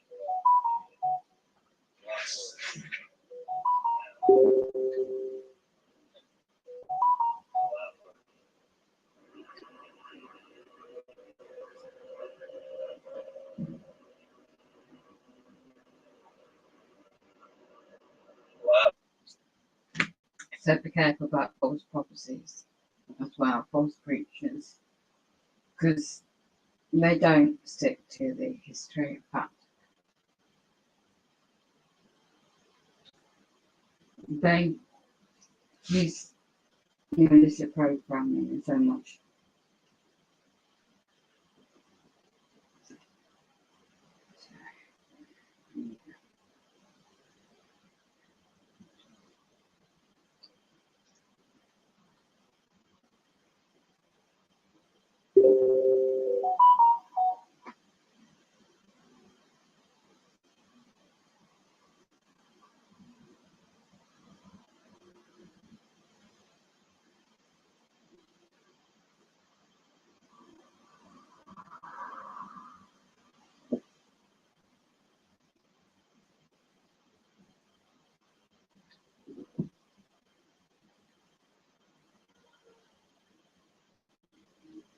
Which is more often than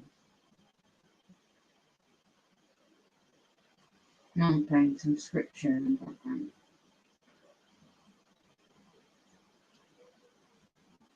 Your body, use me as your vessel for your glory, honor, and praise. We ask in Christ's name, amen. All right. This morning I want to, in a sense, continue our study that we last left off on, which was church discipline. And in that last study, we spent some time looking at the care of the shepherd for his sheep. And just as a reminder, we were in Matthew 18. You want to turn there? We're going to bounce around to several different passages in the Bible.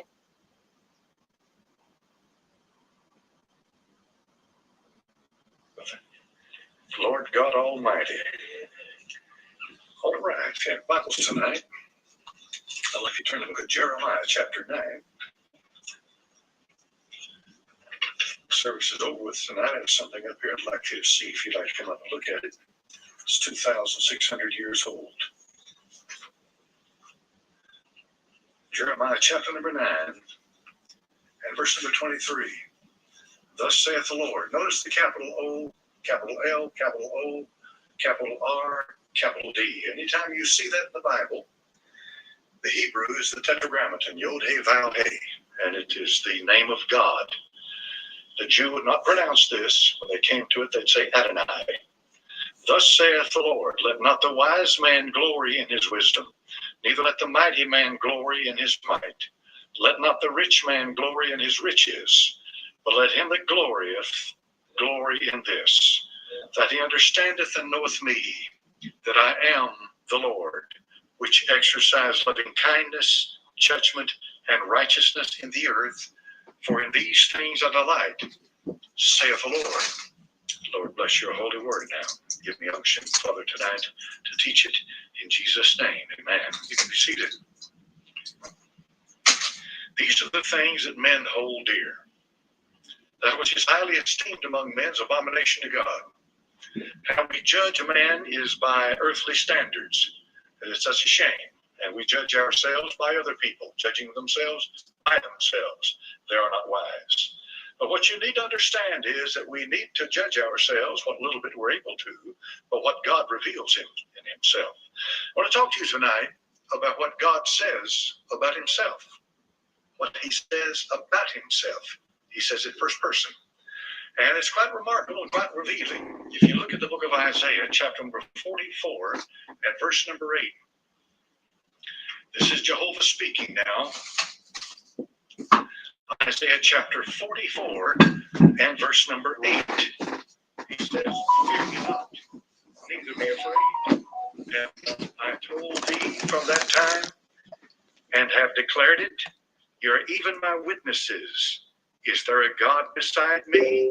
Yea, there is no God. I know not any. That's pretty good. For one that is omniscient, that knoweth all things, that's pretty good. Now in same chapter, go down to verse number 28. Isaiah chapter 44, verse 28. That saith of Cyrus, he is my shepherd, and shall perform all my pleasure, even saying to Jerusalem, thou shalt be built, and to the temple thy foundation shall be laid. Now this is quite a remarkable statement here. First of all, let's get the context. Isaiah was written 700 years before Christ. Cyrus did not show up for over another 150 years. And he said very clearly here that he is the servant of the Lord. So what they did, if you'll turn to chapter number 45 of the book of Isaiah, chapter 45, which is simply the next chapter in verse 1. Thus saith the Lord to his anointed. Now the word anointed is from the Hebrew word Mashiach. Mashiach is like Christos. Christos in Greek means anointed. Mashiach in Hebrew means anointed. The word Messiah comes from Mashiach. That's where we get our word Messiah.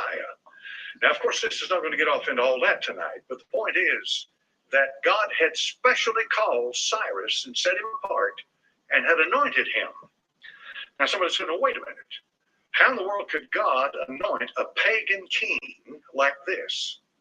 Well, it says in the book of Ezekiel, chapter number 28, when referring to the devil, he says, thou art the anointed cherub that covereth. He's anointed. Yes, he is. Originally 5 cherubim. Any word ending in beam, eem, in Hebrew is a plural Hebrew noun. Elohim is plural. But it doesn't necessarily translate it gods. For the first time it shows up in the Bible in Genesis 1, in the beginning, Elohim.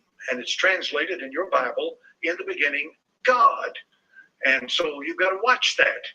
It's not as cut and dried and plain and simple as it may appear. So this anointed cherub that covereth was anointed of God. So what does that mean? That means he was specially called and set apart for a specific duty and purpose. Purpose is what we'll be talking about tonight. The one who worketh all things after the counsel of his own will. Now, the 45th chapter, some things are said, but a lot of people have a terrible time accepting. They cannot understand it. They cannot square it with the character of God. Remember what we just read to you from Jeremiah chapter 9. Now let's start reading. Isaiah 45 and verse 1. Thus saith Jehovah to his anointed Cyrus, whose right hand I have holden, to subdue nations before him. And I will loose the loins of kings, to open before him the 2-leaved gates, and the gates shall not be shut.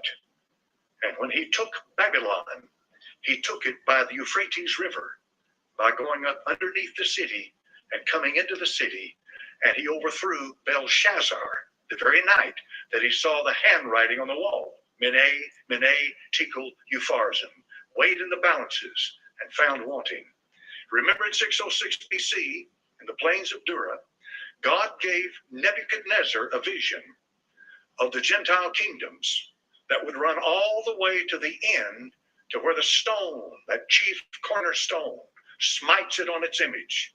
It starts with Babylon, then it goes to the Medes and Persians, then it goes to the Grecians, and then finally to the Romans. We're in the second phase of it now. Cyrus is a king of the Persians, and he is king literally of the earth, for there is no other power on this earth that is able to stand before the Persian power. And so he says, I will open gates for you. And he said, the gates shall not be shut. I will go before thee and make the crooked places straight. I will break in pieces the gates of brass and cut in sunder the bars of iron. And I will give thee the treasures of darkness and hidden riches of secret places, that thou mayest know that I, the Lord, which called thee by thy name, am the God of Israel. God put Nebuchadnezzar for 7 years out in the field, crawled around like an animal, and ate grass for 7 years. At that time, Nebuchadnezzar was the most powerful king on the face of the earth. It was the Babylonian Empire.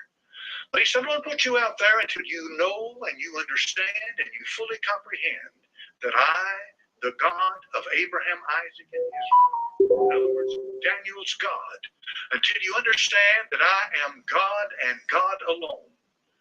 Now, go home tonight and meditate on that and ask yourself the question, why was it so important that Nebuchadnezzar know who the true and living God was? Now we come to Cyrus, and he expects him the same. Look what he says. He says, I will give thee the treasures of darkness and hidden riches of secret places, that thou mayest know that I, the Lord, which call thee by thy name, am the God of Israel. For Jacob my servant's sake, and Israel mine elect, I have even called thee by thy name, I have surnamed thee. Now what is your surname? Your given name, my given name is Charles. My surname is Lawson. All right? Your surname refers to your family name. Whatever you are, that's your surname. That's the name you were born with. Had no choice in it. But then I was named by my parents, Charles William Lawson. Sorry, low down character that got saved by the grace of God. And now I've got a new name written down in glory. Amen.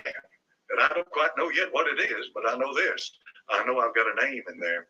He said, don't rejoice because the devils are subject to you, but rejoice what? Because your name is written in heaven. Amen. But anyway, God has a way of making himself known. And there's a question about it. He said, watch this now. I have surnamed thee, though thou hast not known me. See how clear that is? That's as clear as it can be. That's clear, folks. Though thou hast not known me, I named you. Now, this is important because the scroll of Isaiah was written 700 BC. That meant that Cyrus, the king of Persia, could read right in that text his name. And make no mistake about it, he did. The Jews showed him his name. And that got him. That got his attention. That got his attention because he understood that there's no way in the world that the God of Israel could do something like that unless he could prophesy and look into. He wasn't like all the other gods. The pagans were so bad, they said some of the gods are the gods of the mountains, and some of the gods of the fields, the gods of the valleys, or the gods of this or the gods of that. God said, Israel, hear you, O Israel, the Lord your God is one Lord. They got a big term for it today. It's called monotheism. Doesn't mean much. The bottom line is that there is one God, and Godhead is made up of Father, Son, and Holy Ghost. We know that today, and we know it clearly. But when this Bible was being written in the Old Testament, God was revealing himself to his people. And he made known to him, he said, though thou hast not known me. Now look at verse number 5 of Isaiah 45. The Lord continues, I am the Lord, and there is none else. There is no God beside me. Plain words, Cyrus, you know, you've got pagan gods, you've got Marduk, you've got Milcom, you've got all the rest of them out there. You've got Asherah, you've got the Queen of Heaven, and you can just make your list up. He said, but there's just one God. He said, there is no God beside me. I girded thee, though thou hast not known me, that they may know from the rising of the sun and from the west that there is none beside me. Plain words, he said, I brought you up in the midst of your enemies, and there was no question that divine supernatural power had brought you to the point that you're at. He said, I am the Lord, there's none else. Now look at verse 7. This is one of the most controversial statements in all the Bible. Look carefully what it says. He said, I form the light and create darkness. I make peace and create evil. I, the Lord, do all these things. Now, there's an active and passive element in things. An active element is when you choose to do something. A passive element is when something happens that you may not be necessarily involved in. There's one thing that's for certain. Nothing ever existed before God. And everything that does exist came forth from him. And everything that does exist has a purpose in existence. And when God created that anointed cherub that covereth, he knew what he would become. And he, exactly as God said, he did. He became that. And would you say that he's evil? Well, of course he is. Does God create moral evil? Not necessarily. But what God does, he brings into existence all the elements that can come together and form that. We live in a balanced universe, serving a balanced God, a balanced being. Amen. You mark it down, folks. Mark it down. God is love, it says in 1 John. He is. That's what the Bible said. I think it's 1 John 4:5, somewhere in there. God is love. But mark it down. When you start listening to any preacher or any church, and all they talk about is love, love, love, love, love, they don't believe that Bible. Because the Bible is a balanced book. God's a balanced being. He's also a consuming fire, Hebrews chapter number 10, verse 29, I think it is. God is a consuming fire. God is light, and on it goes. These are called attributes of God. But what we have here, he says, I make peace and create evil. I, the Lord, do all these things. Now, you can go down and look at it, and you can say, well, you know, he's talking to Cyrus, the king of Persia. And by the way, you can go Persia, of course, modern day Iran is Persia. And if you want to do just a little bit of work, just a little bit of Google Iran or Iran, and you'll be amazed at the ancient stone formations and carvings and structures that are in Persia, that are in Iran, that date back thousands of years. There is one of Cyrus himself, a relief cut in stone that shows him wearing his one crown, and he's got 4 wings coming off from him. And folks, there was nobody on the face of this earth any greater than Cyrus. But the God of Israel said, I brought you where you are today. I create good, I create evil.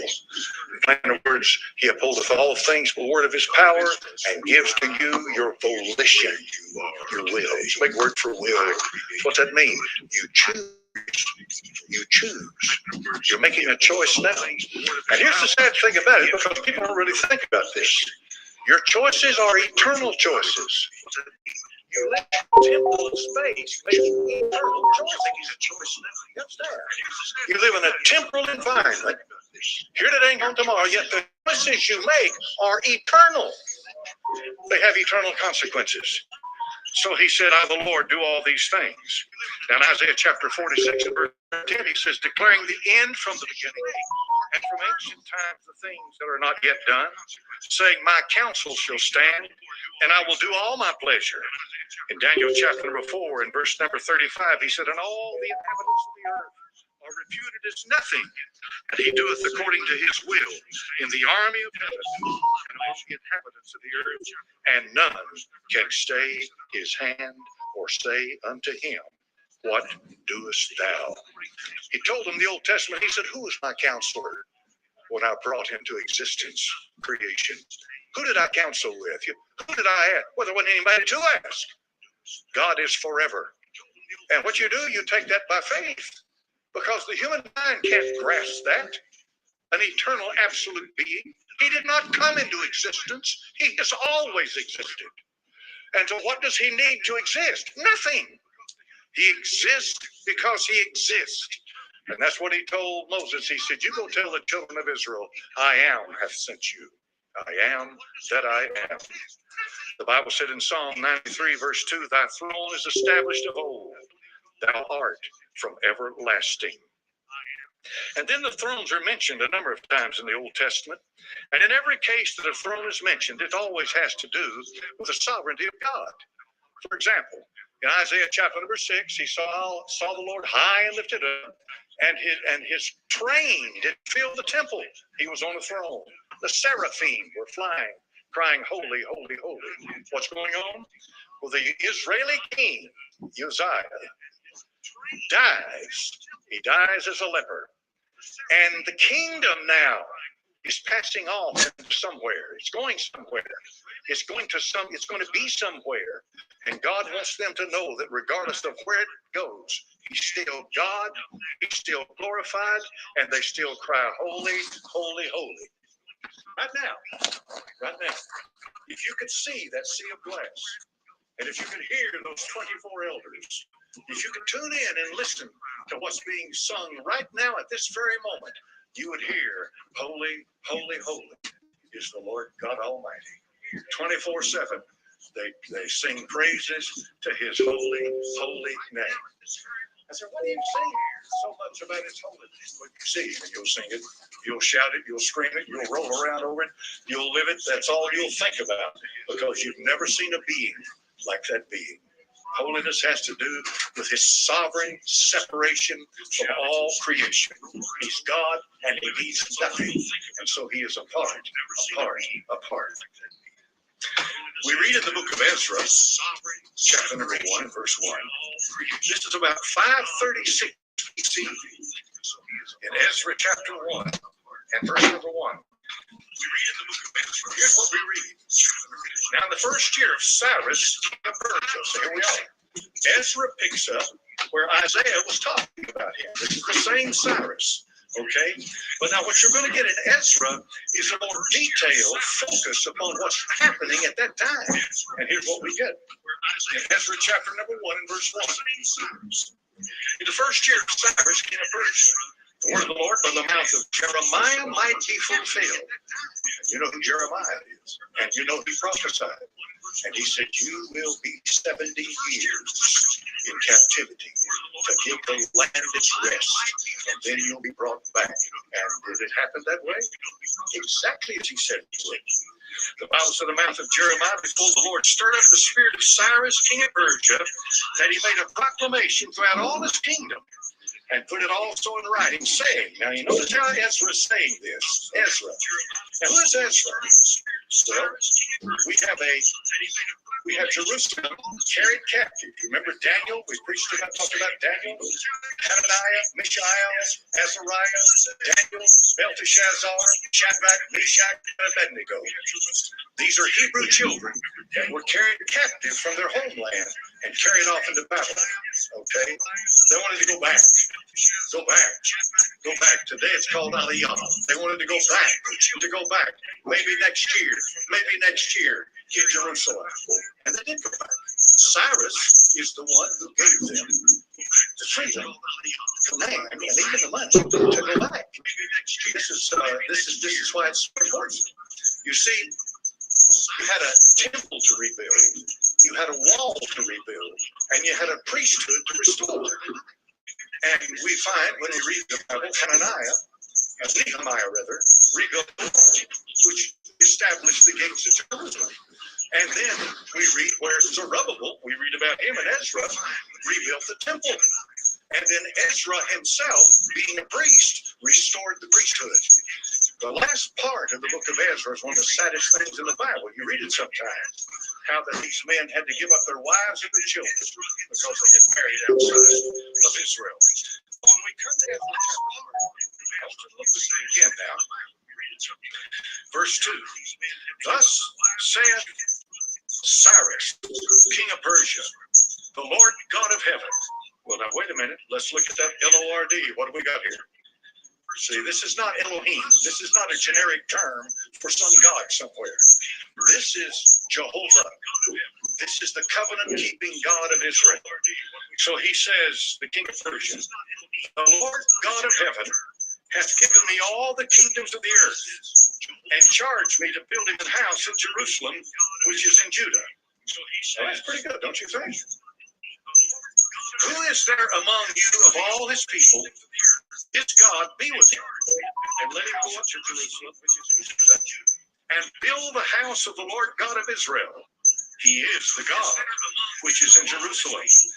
And whosoever remaineth in any place where he sojourneth, let the men of his place help him with silver and with gold and with goods and with beasts, besides the house of God. Now, we can either believe that Ezra records accurately what Cyrus said, or we can believe that Ezra embellished it and made it sound good coming from a pagan king. If you're into liberalism, that's what you believe. The fact is, if you're into liberalism, you do not even believe that the prophets, for example, Daniel, who prophesied of the captivity, prophesied of the kingdom, you don't believe that they really prophesied. You believe Daniel was written about 400 BC, after the fact. See, that's liberalism. That's what a lot of these men get when they go to Bible colleges in this country. Mainline Protestant Bible colleges will attack the Bible like you wouldn't believe. And what authority do they have for that? For example, Deutero Isaiah. They get up, what's Deutero? It means two. They take a young man, put him in there, begin to tell him, well, you know, Isaiah really didn't write Isaiah. It was about 4 or 5 different men. And they redacted and they did this and they did that. And this is where we got what we got. So what are they saying? That we don't believe in the inspiration of Scripture. Now, folks, I've read this stuff. I've read it and I've read it and I've read it and I've read it and I've read it. And let me tell you from my soul tonight, I have yet to find one thing, and they don't have it either, that can prove what they're saying is true. Not one.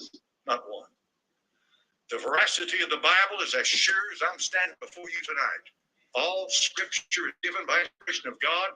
What you just read in the book of Ezra, chapter number 1, is historicity. It's a historical account that really happened. Really happened. Now, here's what's called the Cyrus cylinder. How many have never heard of this? Raise your hand. All right. It's probably not all that well known. This is a Cyrus cylinder.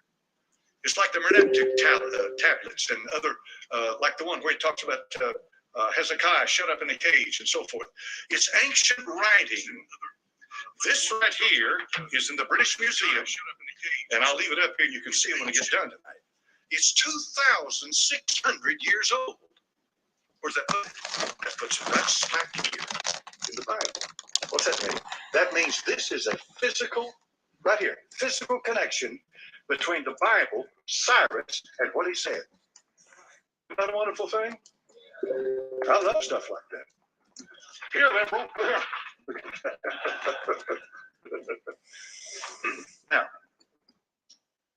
Now, we take at face value what it says. Okay? This is not the Bible. Keep in mind, when it starts talking about events that happened in the Bible, that makes it important, right? It makes it very important. So the Jews are not mentioned on this, but Cyrus talks about people that he sent back to their homeland to worship their gods on this, and helped them and did whatever was necessary to open the door for them to go back. This is why Cyrus is such a hero to a lot of people. To others, he's not a hero. Now, of course, you can believe that they attacked this like you wouldn't believe. Assaulted anything that's going to support. You know, I used a big word a moment ago. It's called historicity. Simply means the historical accuracy of the Bible. Is the Bible a historical book? Sorry. So, will you believe in mainstream media, the psychological warfare as well? This is biblical history as well. Now, the history of the occult. If you want to research, this is why the website is an old website, but it's worth it. Communism has always been here anyway. this website, I'm screen sharing again. Look into transhuman. I'd misspell that. Meant to say transhuman. For those that want to live forever, be a god. And unfortunately, no disrespect to all Mormonism or any religion in their system. But you don't need a building to have a faith, whatever spiritual faith. But anyway, the occult in history, as I said up in this article, beginning the article, which I won't read it all because I'm just trying to be productive today, despite what's going on. They create the altars and the dissociation.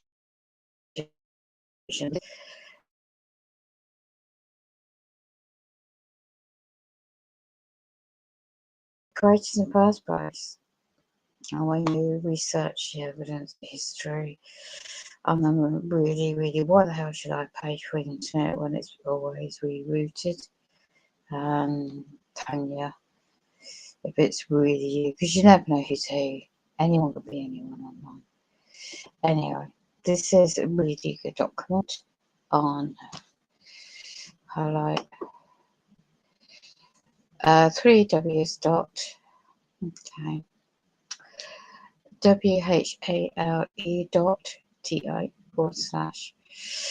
Then it goes into the list, and then you've got the My Labs. What is the military abductions? If you don't know about the reptilian, I won't go into that. The manipulation of human DNA could be, just question mark. But know who you really are, because in England, just one part of the world, you look at the origins with the monetary system and commerce business, and you go much deeper, and then here we are today. So, military takedown, right? These are just companies. It's orchestrated. Now, who are the Rockefellers? Who are the Rothschilds? And then we go to the 13 bloodline families. You can dig up and link up the dots, so to speak. Yet, why would they want to use the control? Power and greed. When it's exposed to the monarch, the MK Ultra, back in the 70s, it was out of court settlement. So nobody was to blame, and they have gone covert. But you see, the connections, unfortunately, the Satanists run this earth. Really do. But there are guardian angels. And I swear to goodness, I've experienced this. Guardian angels they do exist in their souls, in their physical form as well, of individuals. But you need to be extremely careful what you're saying, what you don't say, in the days we're living in.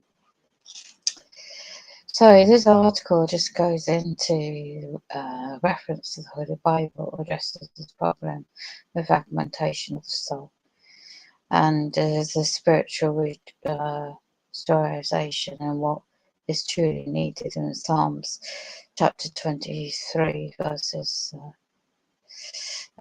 3, but can only take place by completely trusting in Jesus Christ as the way to salvation. John chapter 3 verses 16, and Peter chapter 3 verses 18, and deliverance from demonic obsessions and all possessions. Mark chapter 16 verses 17, the true humanity of Christ and love of God effectively counters the pride and hatred of Satan.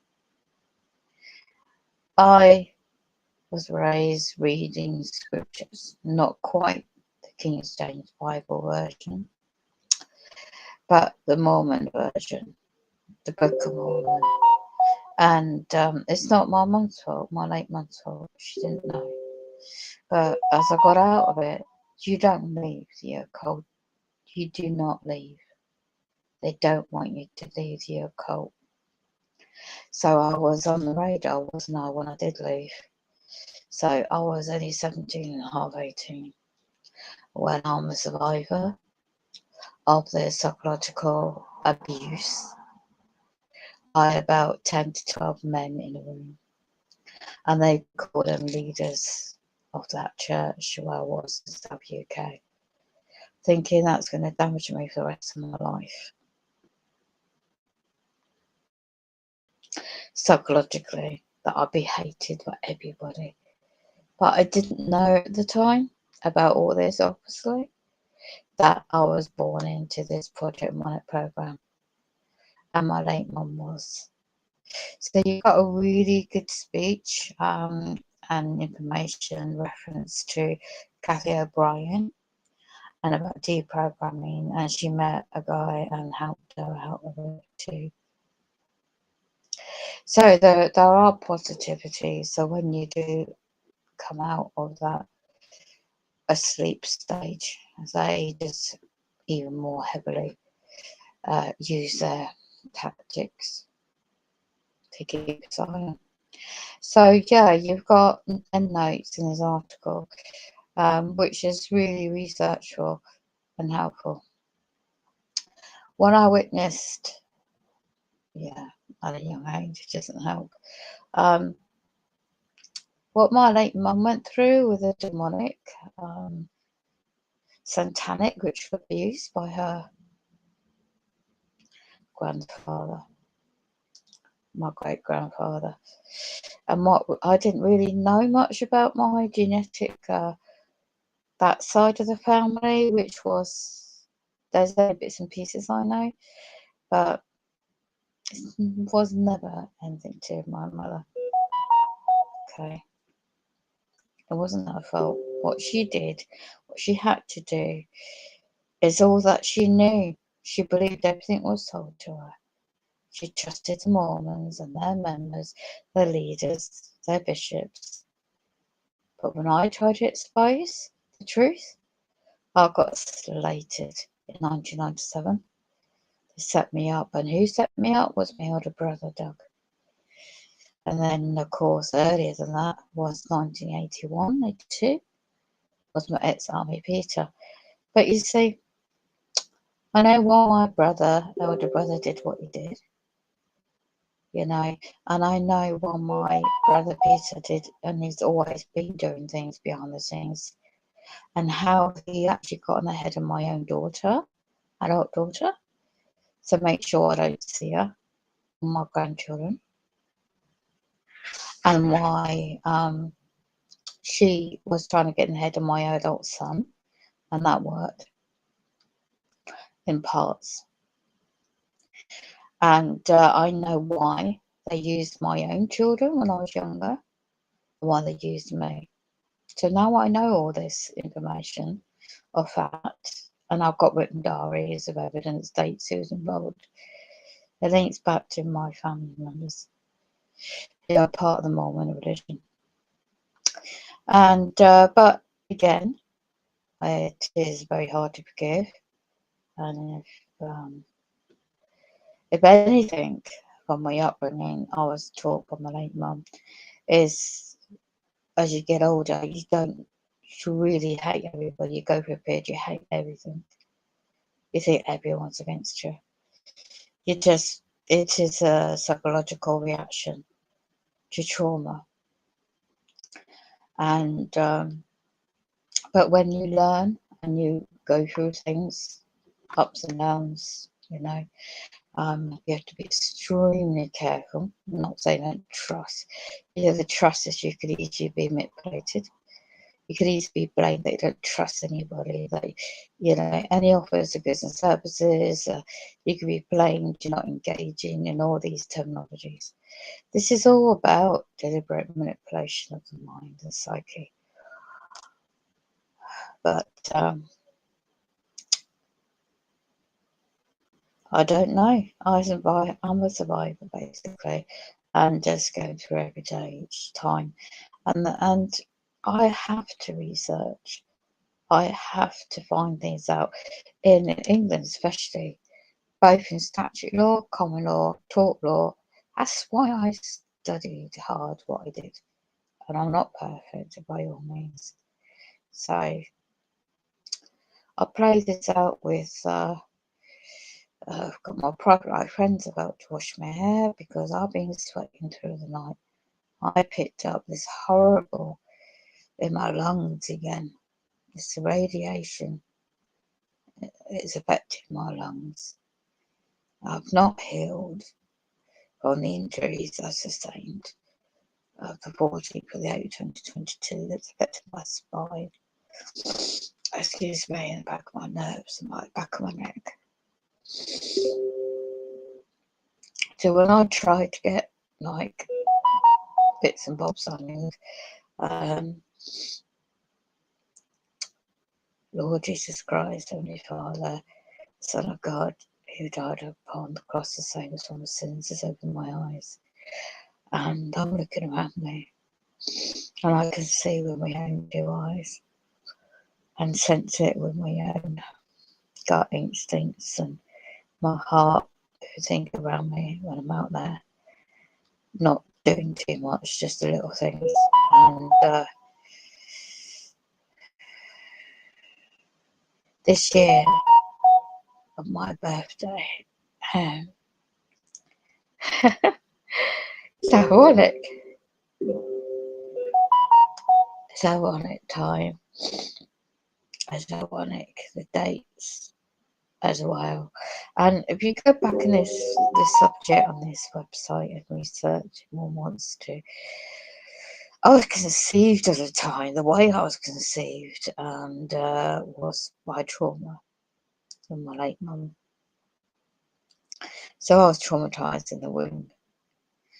And obviously, you know, when people are very good in their spiritual gifts, and they explain that others too.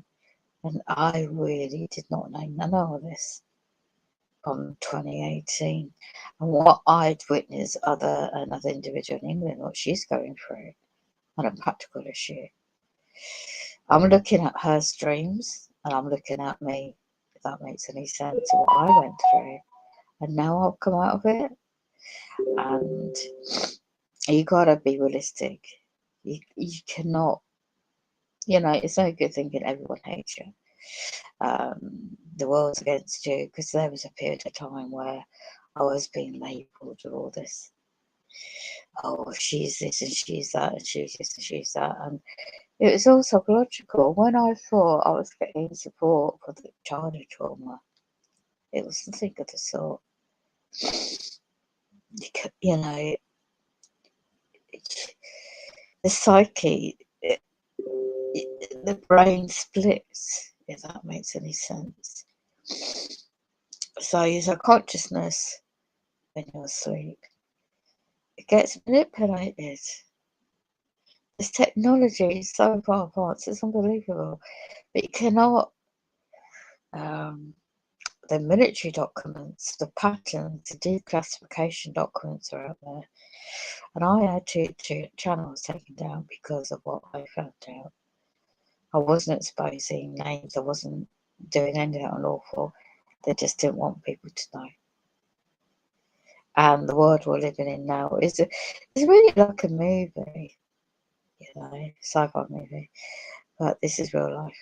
So I thank goodness for my late mum's talents, her spirit, her gut instincts, and through my female bloodline, genetically, and then obviously others, you know, no matter what my son has done to me and my daughter, I forgive them. And if you can't find it within yourself to forgive those like transgressions against one, how can you expect forgiveness of the Lord Jesus Christ, the Heavenly Father? Whatever your belief system or spiritual belief, I do not ever believe in mainstream religion at all. But I know the spirituality is within our souls, every one of us. So you're either of the light, in my opinion, or you're the occult or the dark occult. So foot soldiers, the spiritual foot soldiers, a spiritual war of a magnitude that unless you're prepared, you are not going to even comprehend how serious all this is getting. So in a nutshell, you know, people, there's so many false preachers that imply the rapture's here. I'm not averse to all the ins and outs of about the Book of Enoch.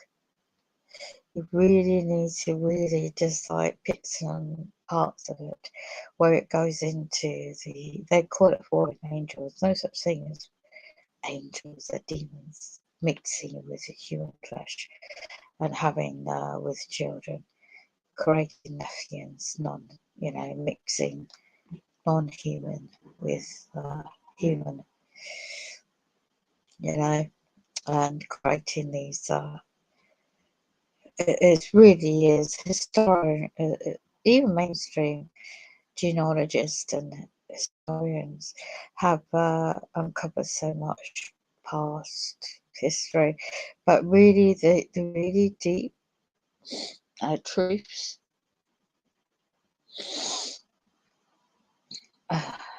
Well, makes you wonder why they created the trust bond accounts, quoting everyone lost at sea, quoting everyone as a fictional entity, quoting the living man or woman as the surety for the trust bond, implying that these men and women claim to be government have the authority of another. They don't. They never have. You can't have a building with bricks and mortar making a claim. It needs to be the agent representing that corporation, public or private. And then, unless you've actually caused a physical harm to another living flesh and blood, then that's common law offence. Otherwise, it's all civil, contract law, tort law. So yeah, you've got corporations suing corporations in business, in civil matters. But when you know there's fraudulent claims being made about your private life, your psychological makeup, think about your private life literally is being fabricated, which you find out that denial services is all part of this bigger picture. So when you're fraudulently put on a list of a military surveillance, the ultimate list, which does exist internationally, to be subjected to unlawful torture and inhumane, degrading treatment, and much more, and be monitored 24 hours a day, online, offline, every single thing. You can imagine. You're just like ousted out from the community. And there's one man I know ever since I moved here. He's been behind everything since I moved here. Things that happened to me before I moved here. I know who was the ringleader behind all that where I used to live. And when I came face to face with her, there was nothing but forgiveness. It's very hard to forgive that particular man now where I live. It's very hard. And I'm working on that because I know what he has to do. These people that are in the occultism, the satanic ritual side of the darkness, what they do, what they have to do is very dark. And things I know about him which I cannot ever talk about, and others I know about which I'd never talk about. And these people allegedly take part in certain things. But it's just one. Selby Talks is a very good book I've known about for years. And the things I witnessed firsthand, I will not just ever, I won't go there. But other people, they're able to, can. This is not the place on the internet to actually go through things like that. I learned that a long time ago. And it's about healing the soul, forgiveness and healing the soul. And when you're going to still come across so much still. And if anything, from what it's like with the trauma-based mind control, they have to constantly trigger, trauma, the brain interface technology. And if you want to know more, you can also research there's many out there. But Brian Chew, in his bio on some of his videos, details the technology part of the advancement in technology now and why it's going on more than I can go into right now. So for now, footnotes at the bottom. The Egyptian Masonic Satanic Connection. David Alcoro. Mind Control Batman. Edition. This is 1992. Okay.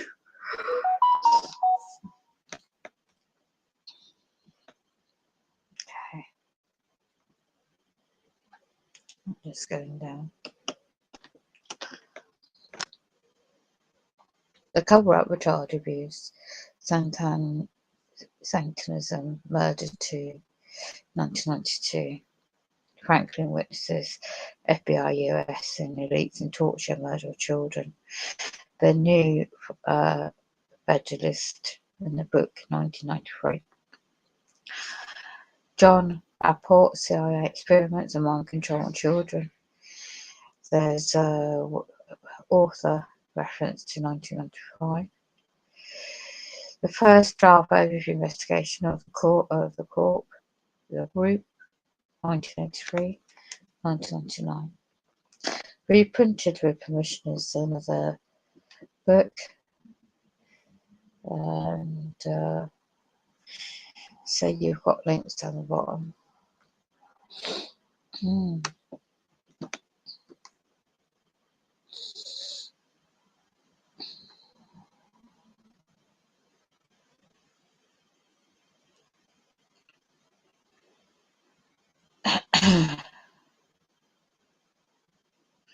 Be careful if anything comes out of Utah, because you don't know people's being infiltrated.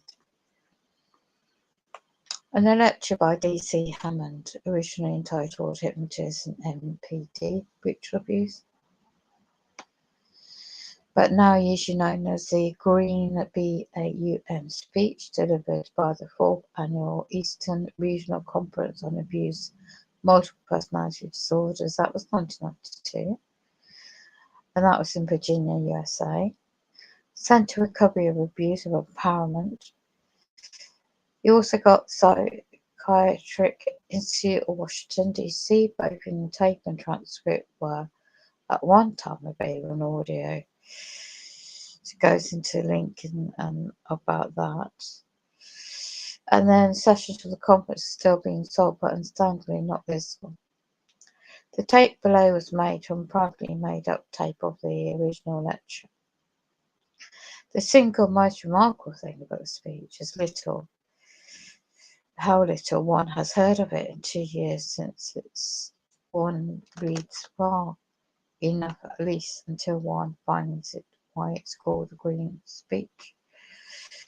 The introduction follows background information given by D. Gordon Hammond. Now, I'm not saying it's part. The Mormons were originally founded in Utah in the 1800s. So you might want to be careful. And if you're not connected and you've got your qualifications in that area, because it claims psychology from the University of Utah. So, clinical hypnotists in the American Board of Psychological Hypnotists, sex therapy, American Board of Sexology, clinical supervisor, board examination, American Board of Sexology, Material and Sex Therapy, American Board of Family Psychology. It's all related to the mind. Licensed family therapist out of Utah, Professor Physical Medication Rehabilitation, Utah School of Medicine. This is his bio, basically. Yeah, so it makes you wonder if he specializes in these areas. Was he part of the original program? You've got abstracts down below. It says one of the speeches. We've got a lot to cover today, and let me give you a rough outline of things I like to do, the intro. Now, for many of you that had at least one course or workshop on hypnosis, I've tried hypnosis before, by the way. It does help, but it's very costly. Long time ago. Okay, I want to start off by talking a little about trance training, the use of hypnotic with the MPD dissociation disorder population. To talk some about unconscious explore, yeah, it is good for that, the hypnosis, but it really would be get the recordings recorded, because then you could find out so much about the subconsciousness, unconscious, subconsciousness, exploration, methods of doing it, and the use of imagery and techniques for managing physical symptoms.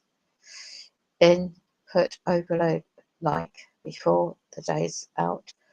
And the author says, I want to spend some time talking about something I think I've been completely neglected in the field of dissociated disorders, and that talking about methods of profound calming or automatic hyperarousal that's been conditioned in these individuals. We're going to spend a considerable length of time talking about age recession in working through a trauma. I'll show you with a non-MPD individual some of that kind of work, and then elaborate from what I find to be familiar and different with MD cases, part of that. I would add, by the way, that this is very sensitive through the years about taping MPD cases of ritual abuse cases. Part of it being that some of it feels like used individuals, and I think that this population has been used enough. That's part of the reason by choice. I don't generally videotape my work. I do want to talk a bunch about hypnotic relapse prevention strategies and post-integration therapy today. Finally, I hope to find somewhere in our time frame to spend an hour talking specifically about ritual abuse, about mind control programming and brainwashing, how it's done. How to get on the inside with that, which is now a topic that's in the past, haven't been willing to speak about publicly. I have done that in small groups and consultations, but recently decided it was high time that somebody started doing. So we're going to talk about specifics today, and then goes on. In Chicago, in America, the first international congress where ritual abuse was talked about, I can remember thinking how strange and interesting. I can recall many people listening to it in a sample, given that somebody's thought was so I can't pronounce the big word, and rare. All the people coming up after saying, gee, you're treating one too. You're in Seattle. Well, I'm in Toronto. Well, I'm in Florida. Well, I'm in somewhere else. I don't know what to think at that point. It wasn't too long after I found my first ritual abuse individual in somebody I was already treating, and we hadn't gotten that deep yet things in the case made me very curious about the use of mind control techniques, hypnosis, and other brainwashing techniques.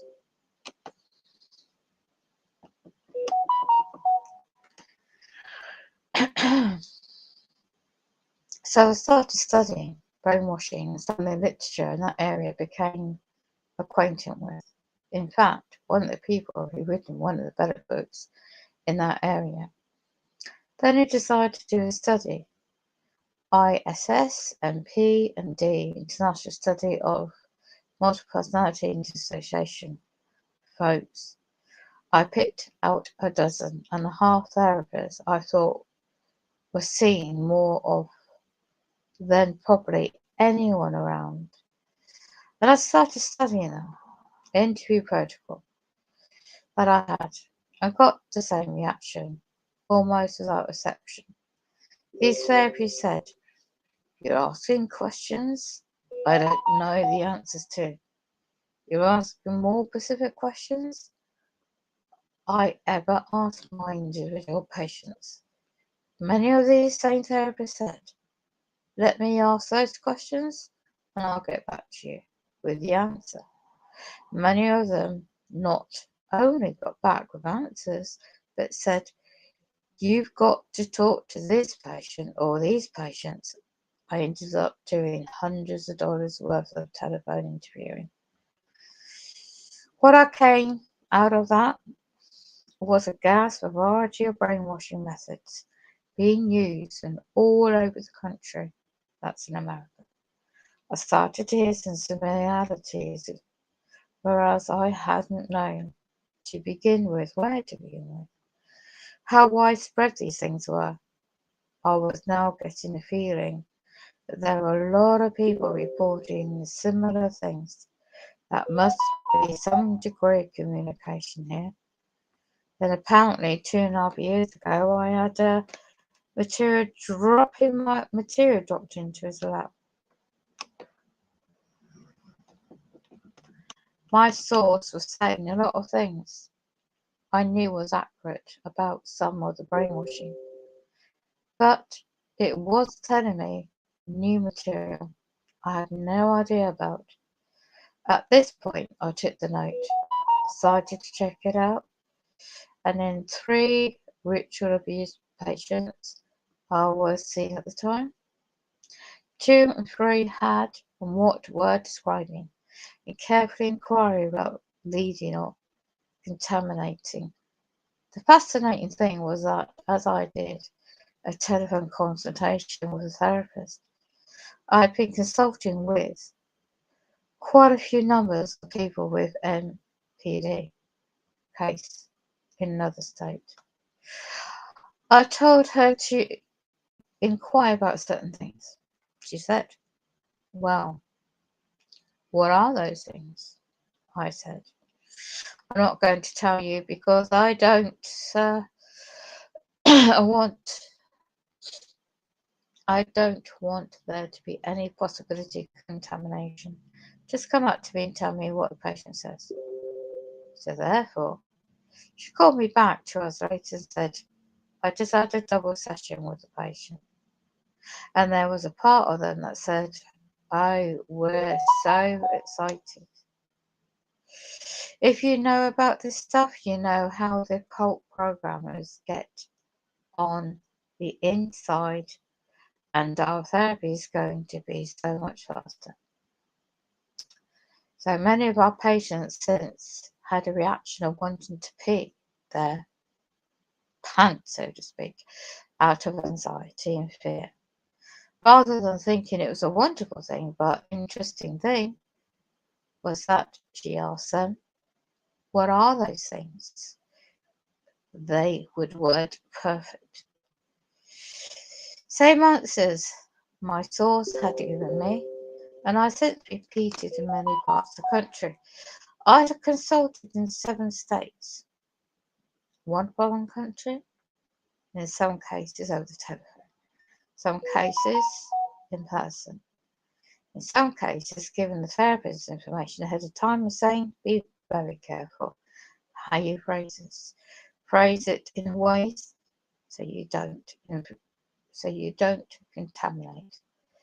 In other cases, not even giving the therapist information time ahead, so they can.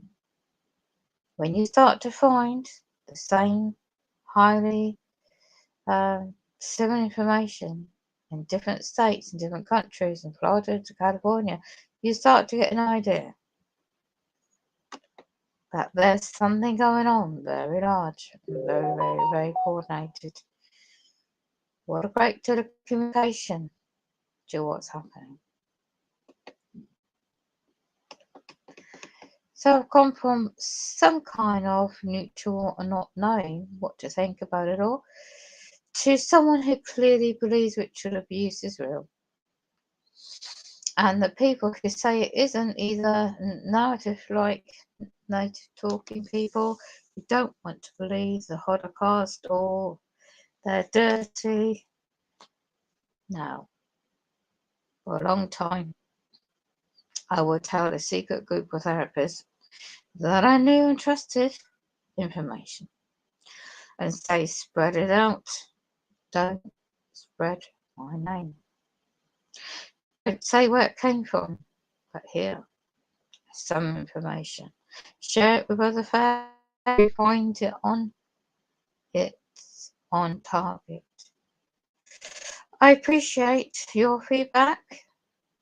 Hedging out concern out of personal threats and no death threats yet. I finally decided to go, what the hell with it all. If they're going to kill me, then they're going to kill me. It's time to share. More information with therapists. Part of that comes because we proceed so cautiously and slowly, checking things in many different locations to finding the same thing. So I'm going to give you in a way with which I've used programming.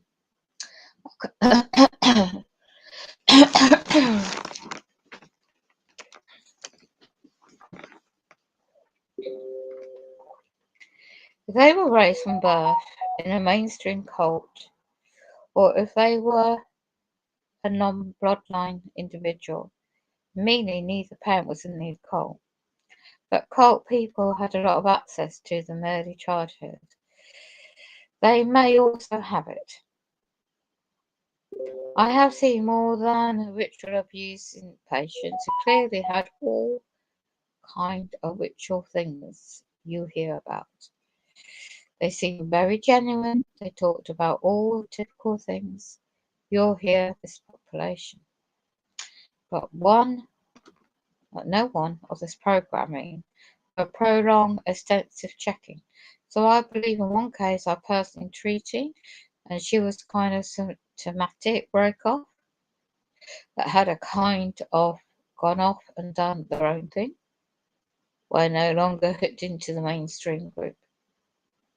Here's where it appears to have come from. The end of World War II. And that's what I covered above in the article. Showed you.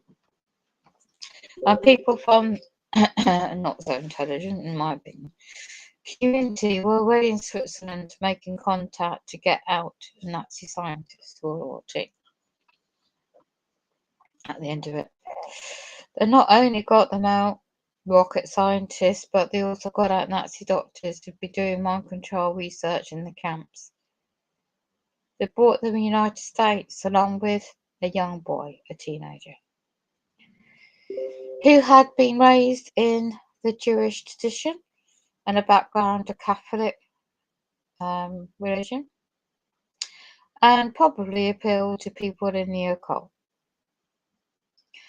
Because at least by the turn of the century, Alistair Crowley had been introduced cannibalism into satanic stuff, if not earlier. I suspect it may have formed from some kind of bond between them. But he saved his skin by collaborating and being an assistant to them in the death camp experiments. They brought him with him, and they started doing mind control experiments. and research for military intelligence and military hospitals in the United States. The people that came, the Nazi doctors, were Satanists. Subsequently, the boy changed his name, Americanized it. Some obtained an MD degree and became a physician, and continued this work, which appears to be at the centre of cult programming. His name is known to patients throughout the country. What they basically do, is they will get a child and they will start this in basic form. It appears by 2.5, and the child already being made disassociated. Now that is in the 1800s and 1700s. I read about that within the occult practices in the old days.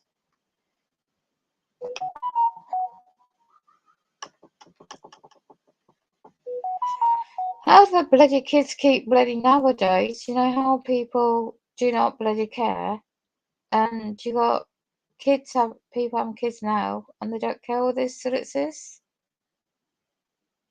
Just makes you wonder. Then they will describe a pain in one ear or the right ear generally, where it appears a needle has been placed. They will wear weird and disorientating sounds in their ear while they see, I can't pronounce that word, stimulation to drive the brain into a brainwave pattern with a pulsating light at a certain frequency, not unlike the goggles that are now available through sharper imaging. Some of these kinds of stores. Then after a certain period, when they're in a certain brainwave state, they will begin programming, orientated to self-destruction, displacement of the individual. An individual at that point in time, about 8 years old, will have gone through a great deal of early programming that took place on a military installation. That's not uncommon. And this author says, I've treated and been involved in cases who are part of this original mind control project, as well as having their program military reservations in many cases.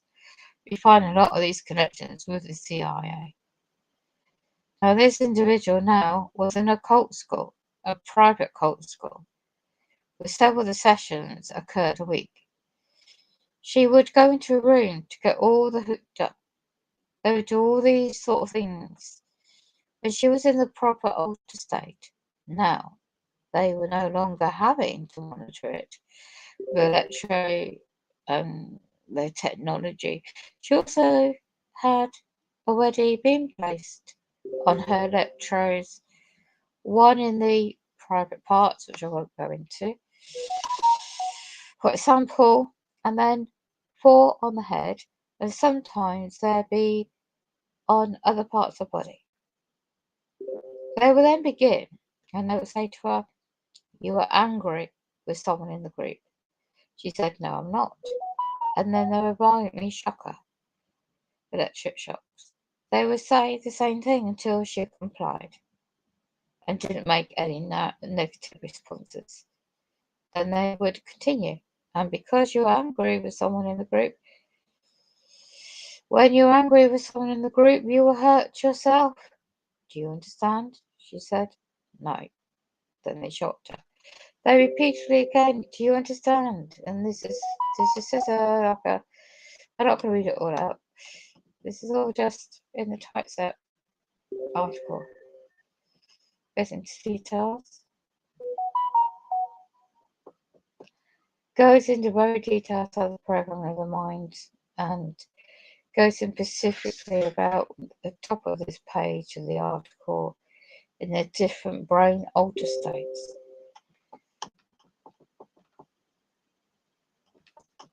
I'm just going to scroll through. Wow. So the military labs. Is there any programming inside associated with it? And it goes into This article goes into how to deal with leakage and association of drug smuggling with the mafia, with big business, government leaders. So there's going to be some individualism. I think in some of these cases, some of those are come home programs, come back to the occult, return to occult program. This author is very detailed by his studies and information he's actually came to do his research on, and this speech is this is a typeset of the speech he gave at that conference.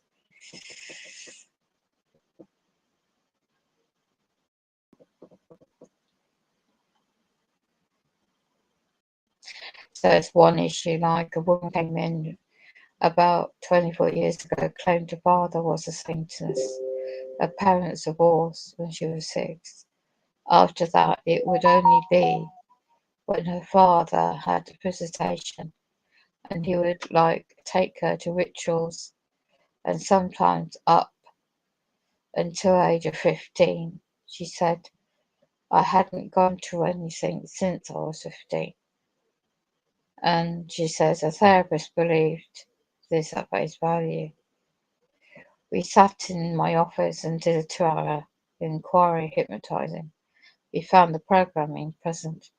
In addition, we found that every therapy session was debriefed, and in fact, they had told her to get sick and not come to the appointment with me. Another one had been told I was a cult, and that if she came, I would know, and she'd be told not to come, and they would punish her.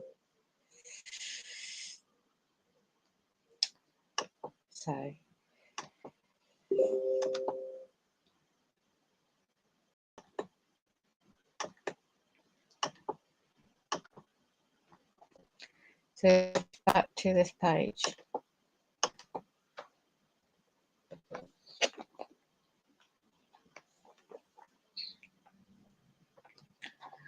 About Monic, these So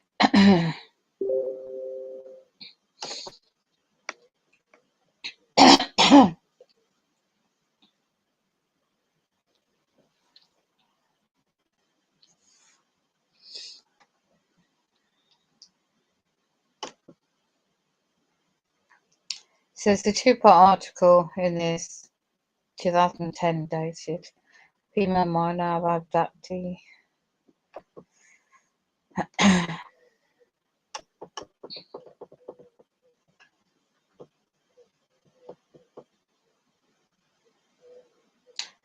So abducted by human military intelligence group shadow government, the term MyLab, which is a construction of the word military abduction, can be used to describe individual and event. The MyLab definition at length in this article. She describes the 3 commonly misunderstood assumptions about MyLabs and UFOs and mind control.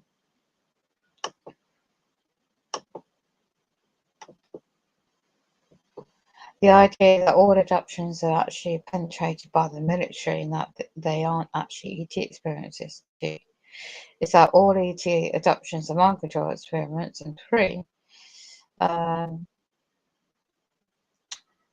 it's all minds are false pretended by ET screen memories, hybrids and uniforms, and don't involve actually human personnel.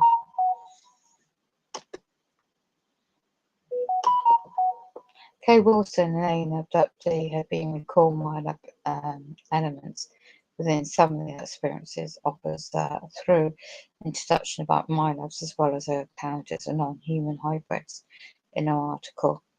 Explain the view of the alien abduction phenomenon. I'd like to point out that Kay had been on numerous types of ETs and to caution to the reader from impulsive black and white elevations concerning species of aliens, hybrids and abductees, because there appears to be many and varied. Kay has stated in the writings that the current attitude in ufology regarding MyLabs is met with great resistance. A MyLab abductees and considers a black sheep of the ufology. I cannot agree more. Investigating MyLab reports are entering the Dragon's Lair, or no man's land, with one met with suspicion of the cause booby traps, and seeking evidence. It tires an effort. Many MyLabs seek understanding, empathy, support regarding the situation, though, and many people don't always find it. I cannot, and I know I cannot, offer a magic bullet this study deserves, but I can share my understanding of the various coexisting elements of MyLabs, such as alien super soldiers, and this is why it's very important to look at Super Soldiers Talk, their website, and their YouTube channel. Mind Control, the military, shadow government, and the occult is a black ops program. My only deliverance to the definitions noted in the MyLabs experiences involves human shadow government. Many also involved in covert black ops as a high of high technology, streamlined Manchurian candidates such as super soldiers, and it goes in reference to that. As it might guess, there's some mind control survivors in MK Ultra super soldier projects who have gone public with the human mind control testimonies tend to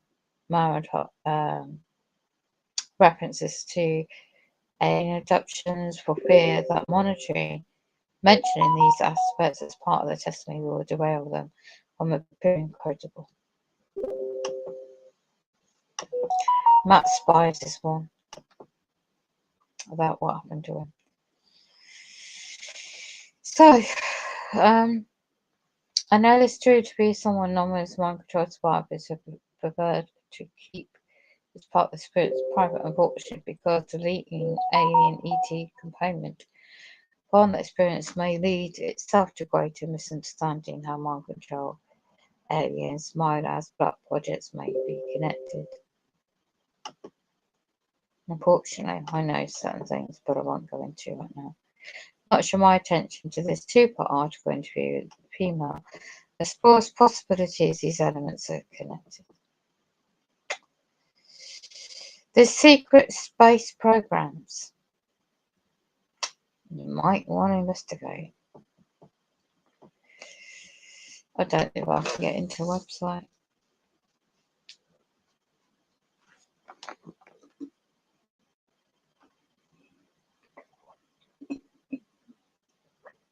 It's Randy, C-A-R-M-E-R.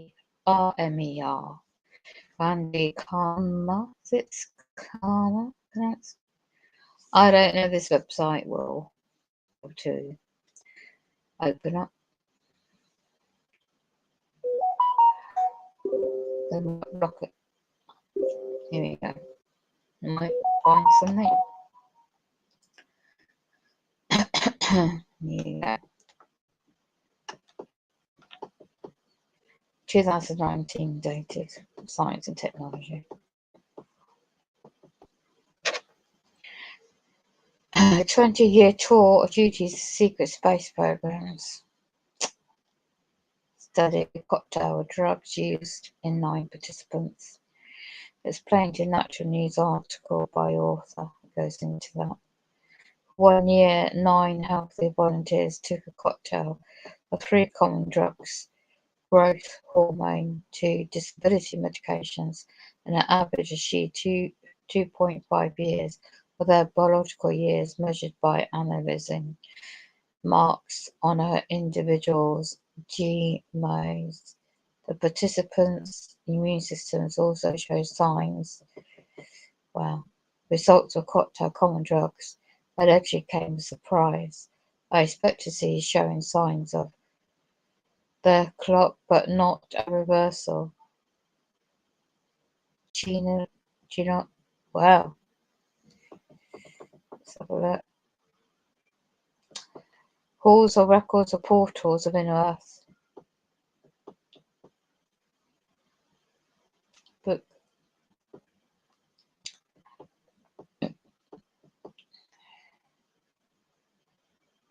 That's a good port. My Labs is the one. Secret Space Programs. There's a book related. Here you go. 2014.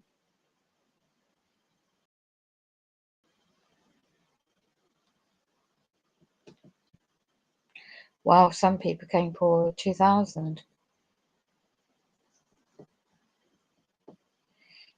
This book was 2015.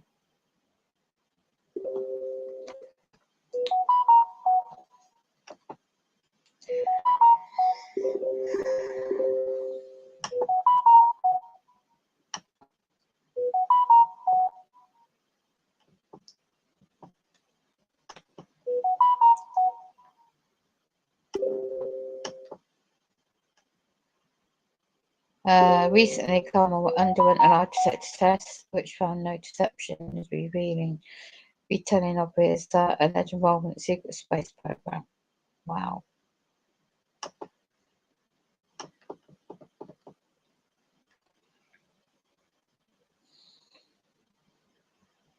Age Regression Project, aerospace company TRW from 1967 to 1971. I found a number of former military servicemen believe they went through the age regression reversal program at the end of 20-year covert assignment secret space program to date. Only one has agreed to come public forward. Bloody hell.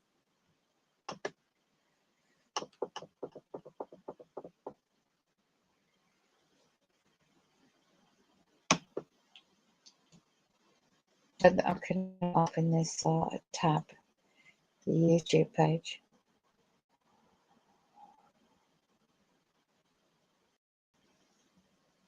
Let's go back to this page.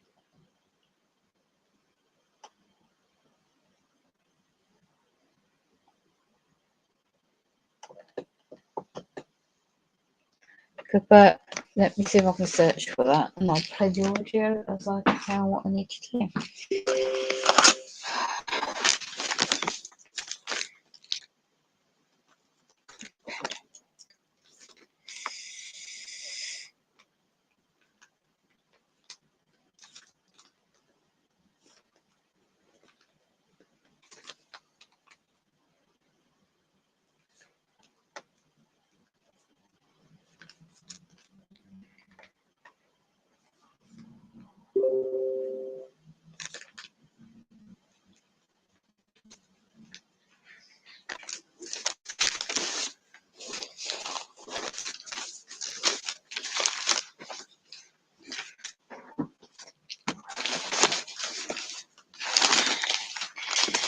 I've got.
Hence the bloody work.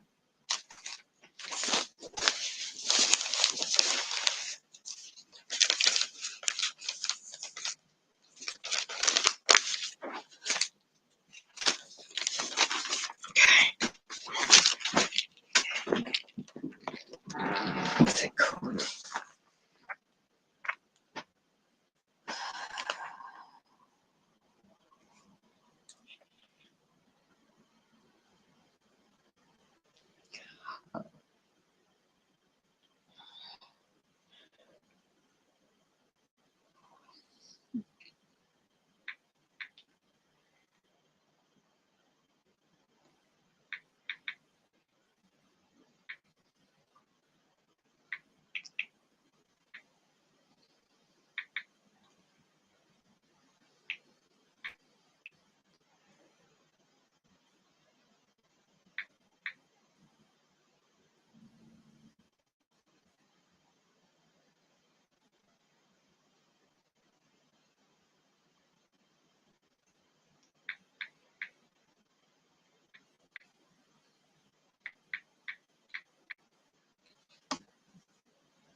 Space Marines.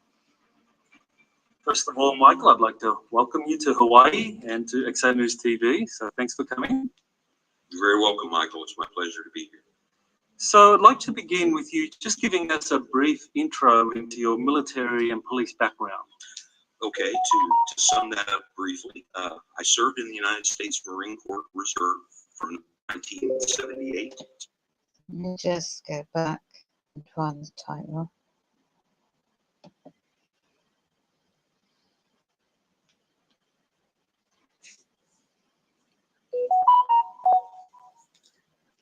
Well, that's weird. I get marks on my body.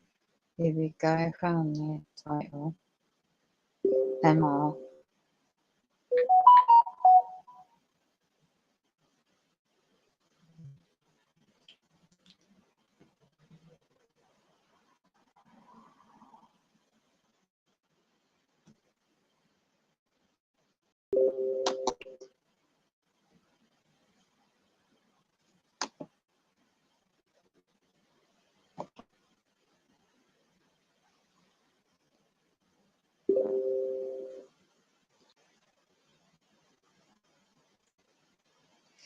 Space Marines. Oh, for fuck's sake, excuse my French. See, they keep doing this. Just trying to find the title.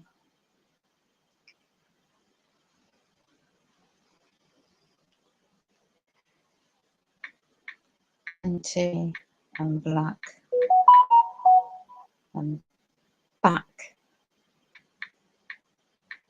program.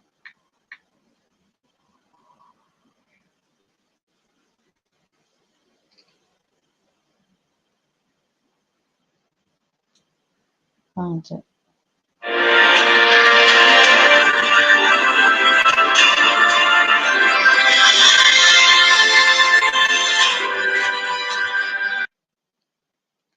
This is 4 years ago.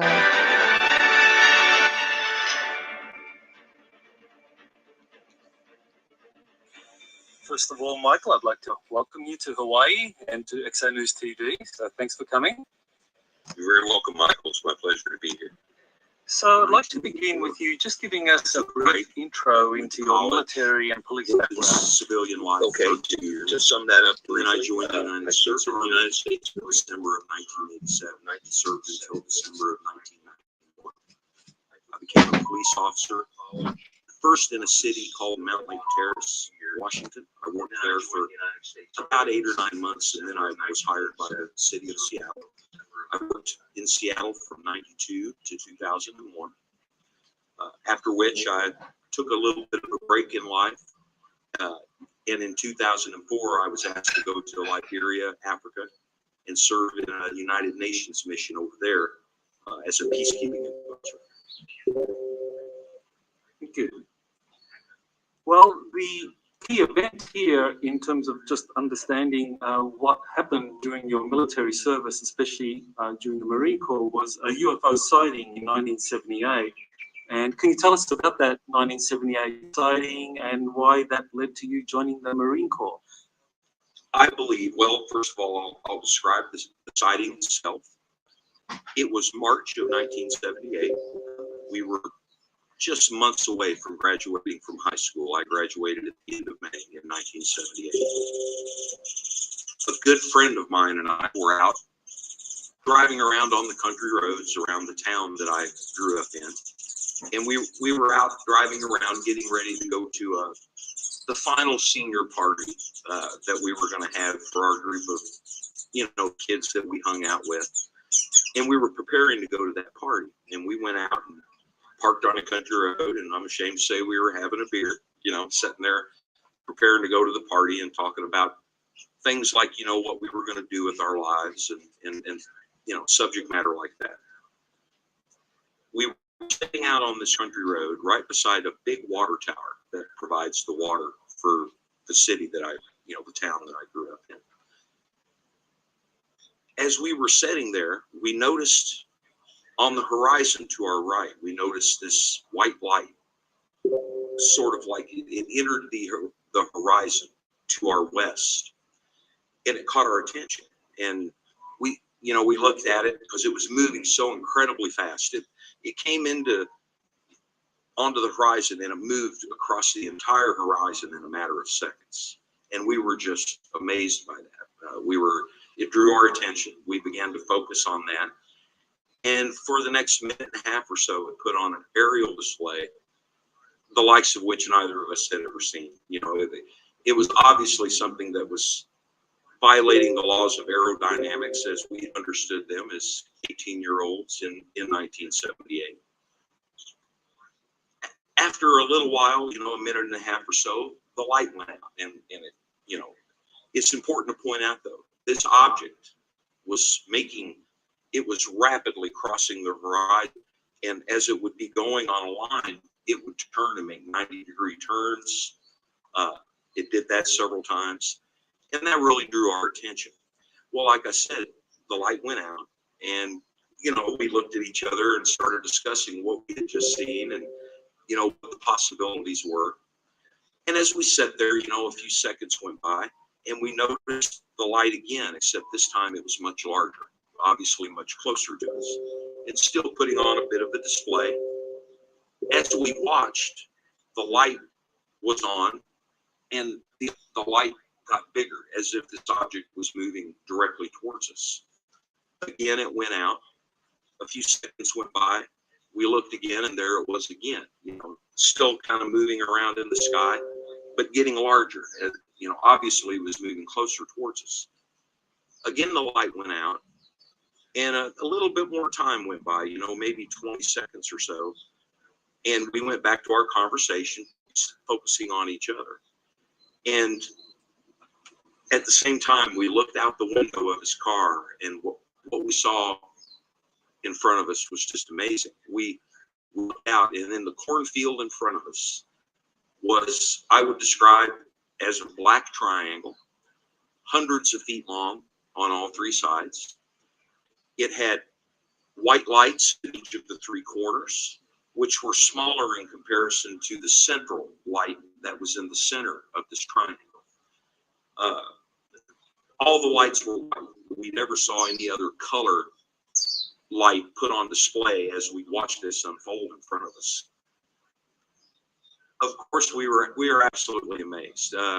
It's important to point out that I grew up just absolutely in love with the idea of space.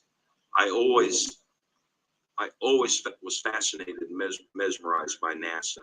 The idea that we had accomplished all those things I thought was just incredible. And I had always, secretly just really had a desire to be an astronaut. I think a lot of kids did, And we sat there and I was so fascinated by it. I felt like I was being shown something very special. Well, I rolled the window down on the car we were in. By the way, it was an old VW Bug, an old red VW Bug. We had the dome light on inside the car. I rolled my window down and I stuck my torso out of the window and was looking at this object. And, my senses were at work. I was trying, I detected no sound at all. It was emitting no discernible sound. But at the same time, there was a mild detectable hum that was in the air. I could also feel the hair on my arm standing up and the sense that there was an electrical charge, like static electricity or something like that in the air. Well, as this thing was several hundred feet away from us in a field, and it started slowly, silently drifting towards us. Well, like I mentioned earlier, we were parked right beside a water tower. Well, this triangle, as it moved towards us, it just began to black out the night sky. It was absolutely huge. All the stars in the background disappeared, and this thing just completely about blacked out the sky above us, excuse me.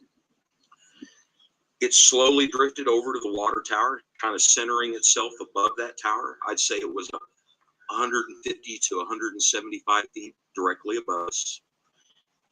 And again, I was hanging out the window, just eating this thing up, looking at it and just mesmerized by it.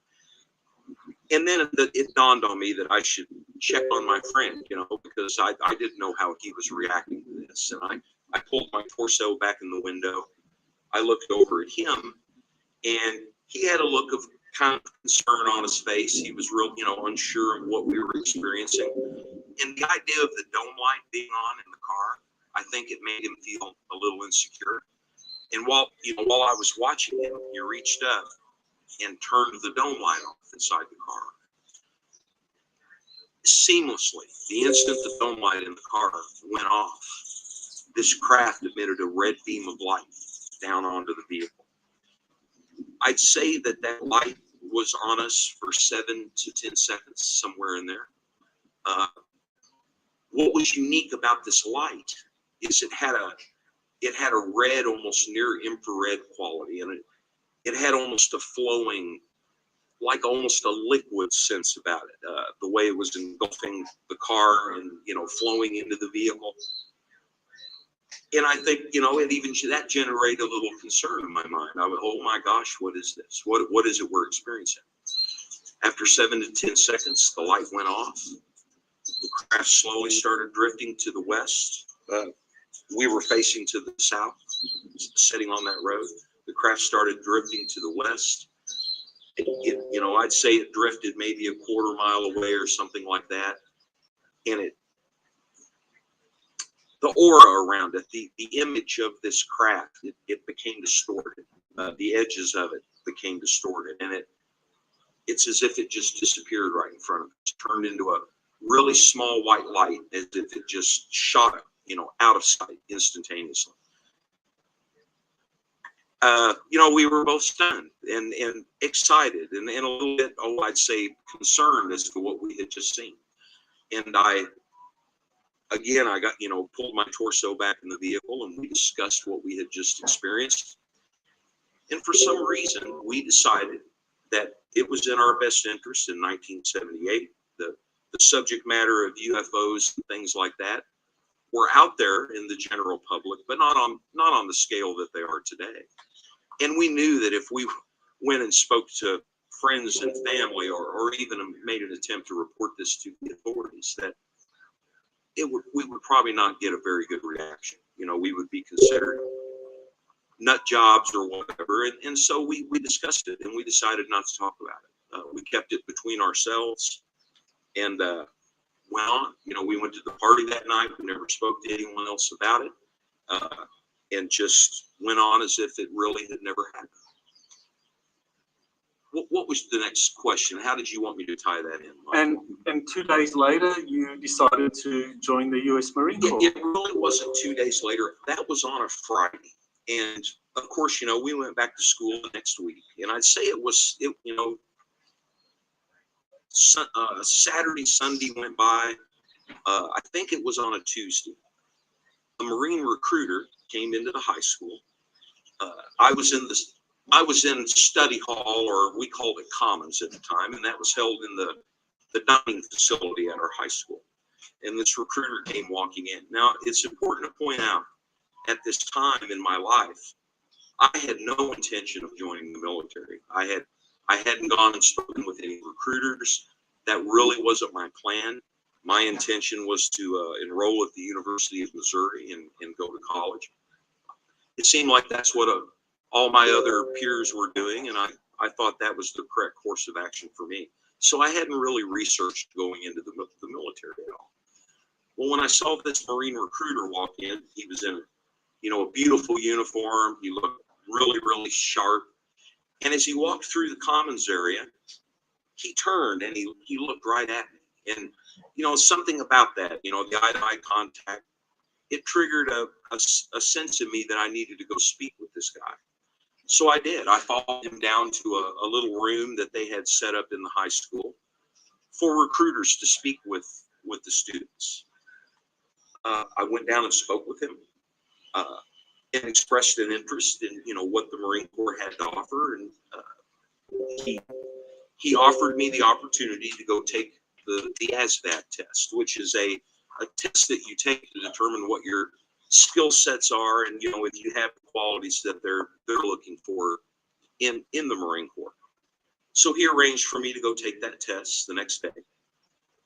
It was probably a couple days after I took that test, he returned to the high school and called me from class, and I went in and sat down and spoke with him. And he explained to me that I had done very well on the tests. The testing that I took reflected certain skill sets that they were very interested in. And I was a little surprised by that. Oh, but, I thought this is great. I have a possibility here of getting a really good job in the military if I choose to do that. And so I let him know, based on the test scores, that I would be really interested in joining the Marine Corps for 3 or 4 years, at which time I'd get out and go to college. And, I would have a college fund, or they had programs like that available then. And I thought this would be a good way to earn money for college and maybe mature a little bit, get a little life experience, and then come home and go to school. So I expressed to him that that's what I wanted to do. And he immediately let me know that there was another program that the Marine Corps had available at the time that he really wanted to encourage me to enter into. It was called the Reserve Special Enlistment Program. Now, again, I wanted to go active duty, and I really thought that a military recruiter would value someone that wanted to go active service a little bit more than someone that expressed an interest in going into the reserves. And I quite frankly, I wasn't really interested in that. And so I told him, I appreciate you pointing that out, but I think I'd rather go active duty and do the 3 or 4 years. And he said, that's really neat and all, but I want to make sure you're listening to me. This is a great opportunity that we're extending to you. This would include the opportunity to go to school while you're in the Marine Reserves and work toward becoming a Marine officer. And the test scores and everything that we see indicate that would be a good fit for you.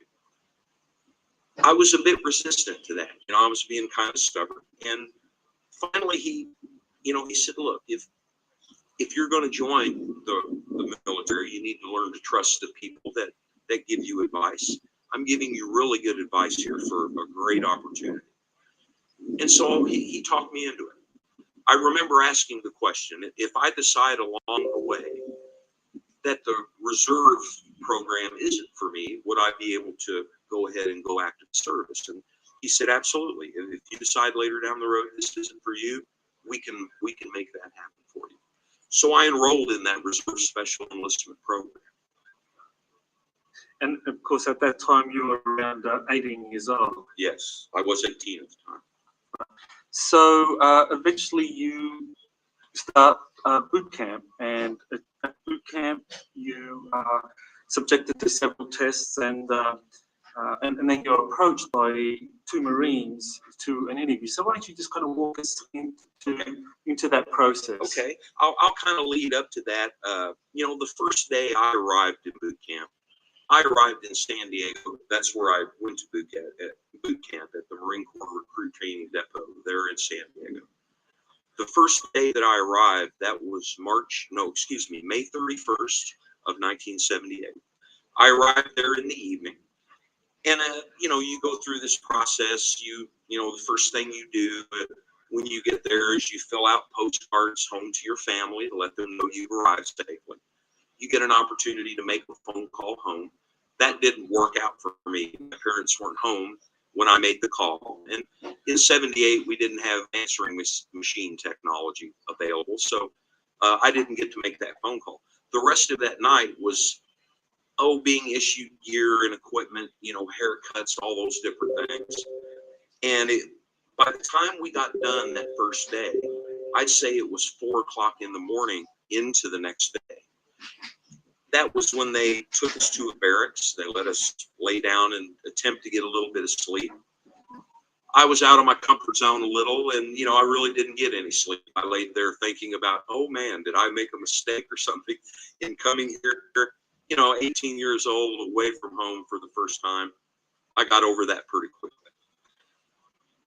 That next morning, they got us up, and you know, we went and ate breakfast and did all those things. And then the rest of that day was dedicated to more testing, more skills testing, and analytical testing, and, you know, what your skill sets are, what you're strong in. I was broken off into a group that was, I think the testing was more technical in its basis, more spatial reasoning type testing. And it took all day to go through all of those tests. It was probably 3 or 4 in the afternoon before we got to the end of that testing. Well, during the very last test of the day, and I remember this very clearly because it ties to everything else I'll tell you in an important way. The very last test of the day was on International Morse Code, something I've never been exposed to, but they had the testing stations that we were at were individual cubicles, and they had headsets and other equipment that facilitated the testing that you were taking. Well, with this being the last test of the day, you know, I was working away, doing my best to, you know, give it my best shot. I'd say that I was probably 3/4 of the way done with that test and still had time to finish. I knew I had plenty of time to get it done. While I was sitting there working on the test, I noticed the Marine corporal walking towards me out of my peripheral vision. And, you know, at this stage in boot camp, you're really trying your very best not to draw any attention to yourself, keep a low profile, satisfy all the requirements, and that way you'll keep these guys off your back. And I noticed he was walking directly towards me. And he walked up, he tapped me on the shoulder, and he asked, "Is your name Michael Gerloff?" And I responded, "Yes, sir." And he said, "Come with me." Well, I was concerned. I had not done with the test yet, and I knew that I had time to complete it. And so I brought that to his attention. You know, "Sir, I haven't finished the test, and I still have time to do so. Let me back up one step." I at first thought, because they had warned us so strongly about violating the honor code and potentially cheating, you know, looking on other people's test papers and stuff like that, I thought he mistakenly believed that I had done that. And I stated that to him. And he immediately said, "No, that's not why I'm here. That's not why I'm here talking to you. Come on, come with me." And then I said, "You know, I'm not done with the test, and I have time to complete it." And he said, "Just shut up and come with me. You know, get up and come with me." So I did. I did what I was told. I followed him out of that room. We were in a rather large room, and I'd say there were 40 to 60 Marine recruits in there with me, all doing testing. And he led me through a set of doors in the corner of this room, the doors that he came into the room through. He took me through the door and down a short hallway. And on the left, there was a small room. And he opened the door and told me to go inside. Well, when I entered the room, I scanned the room. I'm looking at the environment that I'm in. There's one metal gray table, two metal gray chairs, each chair facing each other. Nothing else in the room. It's sterile otherwise. And there's one other door in the opposite corner of the room. This Marine corporal told me to have a seat. Someone would be with me shortly. I'd say less than a minute went by, and this young Marine captain came through the door in the opposite corner and came into the room and extended his hand. I can't remember his name. I wish I could, but I don't remember his name. But he welcomed me and told me to relax. He wanted to have a relaxed conversation with me. As you can imagine, in the second day in boot camp, there's a lot of tension. There's a lot of yelling and screaming. And when I went to that room, they made it clear, we want you to relax because we want to have a serious conversation. Well, I noticed when this captain came into the room, he was carrying a file. I'd say it was a half-inch thick. And it was obviously about me. He shook my hand, he sat down at the table, he opened that file and started looking through the papers and let me know, Michael, really impressed with your test scores. You're showing traits and qualities and skills that we're very interested in. And I want to ask you a very serious question today. We want to give you an opportunity to do something very special. And I was a little confused and, wasn't really sure, what was going on. And, I said, sir, how can I help you? What is it that you have to ask me? And he had mentioned when he was talking about the test scores, he had made the comment that they had been watching my development for some time. And that made me believe, or made me understand, that there may be more in that folder than just information they had collected on me. I've been there, again, it's my second day. It was as if he was implying that they had been watching me for some time prior to that. I think that's important to point that out. He, I responded, well, how can I help, sir? What can I do for you? And he, with a very serious look on his face, I could tell this was a very serious moment. He looked at me and he said, Michael, how would you like to go to space? And much like I did right there, I kind of snickered openly. I'm 18 years old. In my mind at that time, NASA was the only entity that was in space. NASA was the only group, in the United States that had achieved such a thing. And I kind of snickered. Excuse me, sir. And his facial expression did not change. I could tell he was being very serious. And so I stopped, I knocked the smile off my face. And I'm being very serious. This is a very serious question I'm asking you. And it's very important. This is important to the country. It's important to the world and humanity. And we're giving you the opportunity to become a part of this.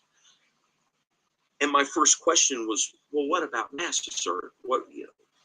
Aren't they the only ones out in space? And he responded very quickly, Michael, there are things that the public just isn't aware of. And again, we're giving you the opportunity to become a part of that. And again, reiterating, it was very important. It was of utmost importance to humanity and the planet. Well, referring back to earlier, when I mentioned that I had joined the reserves, my initial contract, my obligation was for a 6-year term in the United States Marine Corps Reserve. I sensed that somehow if I said yes, that this would impact my contract and change what I had signed up for. So that was my next question. Well, sir, I signed up for a 6-year reserve contract. How will doing this affect that? And do I have the opportunity to say no? How will it impact me if I say no? And he made it clear that I absolutely had that right to say no, and that it would not be held against me. And but my main concern was, how would this change the contract that I had signed to come into the Marine Corps? And he, without hesitation, without skipping a beat, he said, Michael, this will be a 20-year obligation. And, I was like, oh man, this really changes everything I was planning on. And I asked him, sir, during this time, well, how often will I get to see my family? Again, my main concern being, would I get to see my family during this time? And how often would I get to see them? And with a very serious look, no pause in the conversation, he said, Michael, your family will never even know that you were gone. Now, Michael, it's important to point out, I was a child of the 60s. I was born in 1960. I grew up with sci-fi shows like Lost in Space and The Time Tunnel and Star Trek, Twilight Zone, and the implications of that statement alone, saying that, Michael, your family will never even know that you were gone. The implications of that made my imagination run wild. And it was fascinating to me. And I only had to think for a few seconds, and I raised my hand and said, I will do this. I volunteer to do this. And his reaction was very good. He got a very big smile on his face. You could tell that, he was very happy to hear that news. And he reached over and shook my hand again. Michael, this commitment you're making is going to be so important to your nation. It's going to be so important to the world and humanity. There are things that are unknown. We're trying to learn more about them. And thank you for agreeing to come be a part of that. Now, while I had been having this conversation with this young captain, I didn't notice that 2 other Marines had come into the room through the door this captain had come in. That was over my shoulder to the right. And as I had agreed to do this, he pointed to the 2 Marines that were behind me and he said, great. When we get done talking here, you're going to leave with these gentlemen. And, again, thank you for doing this, Michael. Before he allowed me to leave, he extended another opportunity for me. He said, before you go, I want to know if there's anything that I can do for you. Is there anything that I can do? Well, I had remembered that the previous day I had not gotten the opportunity to speak with my family. And at 18, I really wanted to hear my parents' voices if that was going to be a possibility. And I let him know that, I didn't have a successful phone call. And I asked him if he would let me make a phone call home. I was in the middle of explaining to him that I absolutely will not speak of anything that you and I have spoken about. And he kind of stopped me before I could finish that statement. And he said, Michael, I can't do that. I can't let you make a phone call. But I will send a telegram home to your family to let them know that you've arrived safely here in San Diego. I knew that was all I was going to get out of him on that matter. And I was grateful for that. So I thanked him for doing that for me. I stood up, we shook hands again, and I left with the 2 Marines that were waiting for me. Great. That telegram that he sent, can you explain how much later on in 2016, how when you saw that for the first time, that telegram he sent, how that was a trigger for you remembering much more about this 20 and Back program? Yes, I can. And if you have the copy with you, yes, I do. In fact, here it is in the original envelope. I wrote a little information on the front of it because it was found in May of 2016. Now, it's really important to point out along this journey in life, I have remembered that recruitment. I remembered all the different things that happened during that recruitment, and there's more to add to this as we go further into this story. But I never ever thought in all of these years that such a telegram would have even existed. I wiped that from my memory. I never considered that was possible. Well, last year, my father found this telegram, and I was with him when he found it. He was digging through boxes of old papers and pictures and pulled this out and handed it to me.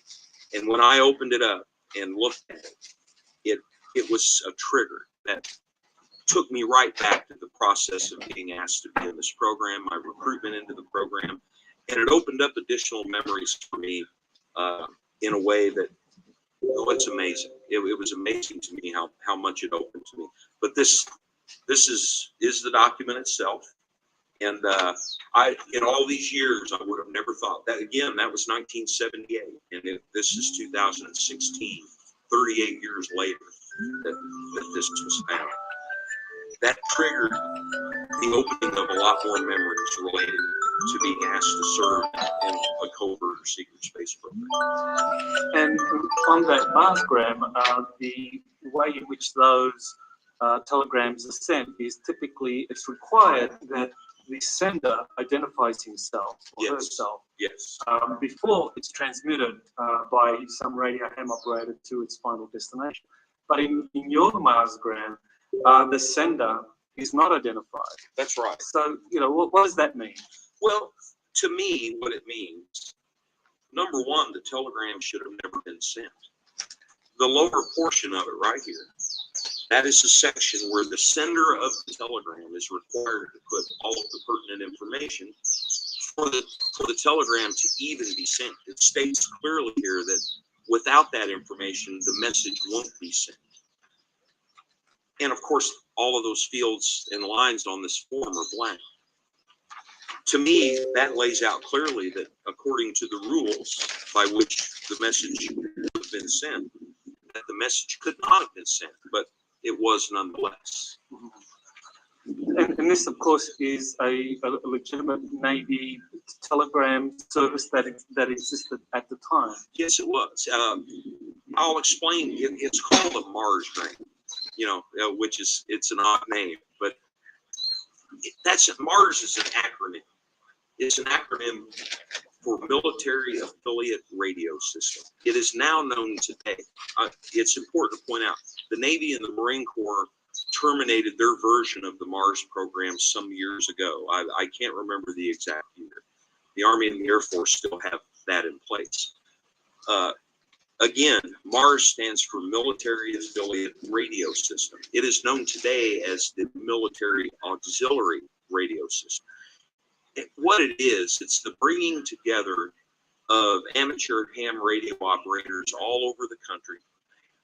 I think the idea behind it was they designed it to be a resource that could be used in the event of a natural disaster or an emergency where possibly other communication technologies weren't operational, and they could rely on civilian ham radio operators to fill the gap and to continue the flow of information. So this message, although it was sent by that Marine captain, it was routed through a private ham radio operator in a town in Missouri, close to where I'm from, close to the town that I grew up in. And the important point here is that if this was originating, or the sender was part of a normal or transparent Marine program, the captain or the sender would have identified himself. But because he was part of a covert program, it was deliberately left blank. That is my belief, that his information wasn't put on there because he didn't want it on there. This message wasn't generated in that typical sense. I believe that this message was intended to help trigger, kind of like a breadcrumb or something like that, to leave a trail of things that may help later to trigger memory and to find it that many years later. It really opened up a lot of memories for me related to this recruitment. Right. We don't know the precise percentage of Mars grams that were sent without the sender identified, but we can assume because it was a legitimate military program that it would be very small. That this wouldn't be just a typical oversight. That the fact that it was sent is documentary evidence that there was some kind of covert authorization behind it in terms of having that go forward. That is my belief. I agree with you totally, Michael. Another thing that's important to point out here, when I discovered this telegram, now I have many friends that are prior service Marine Corps, and I asked them, as many as I could run into when I would see them, did your family receive a Mars grant? And most Marines and service members, they know what Mars is. It is truly a resource that you can use to send messages home and things like that. But I asked my friends, pardon me, if when they were in boot camp, if their families received any Mars grams or telegrams from the Department of the Navy or the Marine Corps, and they're like, well, no, I don't know anybody that received something like that from boot camp. So it seems like an anomaly that I received that. A strange set of circumstances, kind of unique, that I seem to be the only person I know that ever received that while in Marine boot camp. Okay. Well, one of the other things that the captain said to you, which I think is very significant here, is that he said that they've been watching you for a long time. And two things come to mind here. One is, and we'll be discussing it later, and that is your background and the testing that you had gone through 3 times through your childhood and teenage years, where it seemed that someone was paying attention to the results of that testing. But we'll be talking about that later. But that what you just mentioned earlier about the UFO incident, is that in some way related to this statement by the captain? Well, I believe it is, and it's very interesting. When we started talking, and he extended this opportunity, he made the comment, there are things that the public isn't aware of. There are programs that have been kept secret. And he made the comment, you might even be aware of something that would say that, there are things that people aren't aware of. I immediately made the connection in a strange way with the UFO encounter, which was in March of 1978. The fact that I had joined the Marine Corps, and the fact that I was being recruited into a secret space program. And it's important to point out, no one ever used that term during my recruitment, secret space program. The verbiage wasn't like that. But I tied those two together. And in my mind, it was clear to me that that black triangle I saw was in some way connected with the recruitment that I was going through at that moment. It was clear to me there was a connection. Well, thanks, Michael, for that. And what we'll do is take a break and we'll come back for the next section. We'll be discussing some of the key experiences that you had during the 20 and back.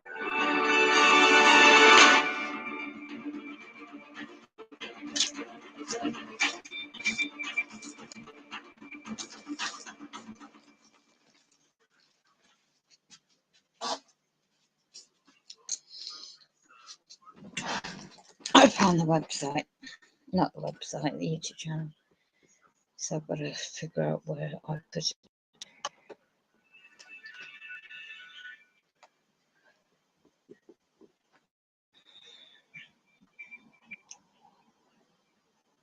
Secret Space Program, Black Ops Military Program, that is.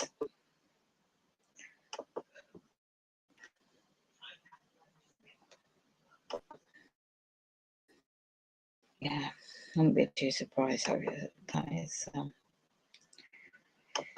can see there's hacking into my internet.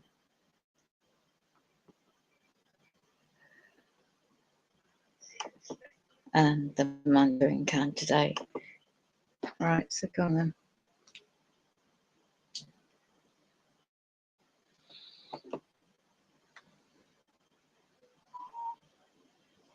Don't hacking me, are you?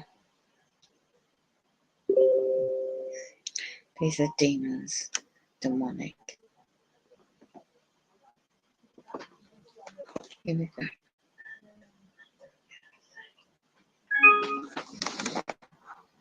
Yeah, talk are coming in, don't they?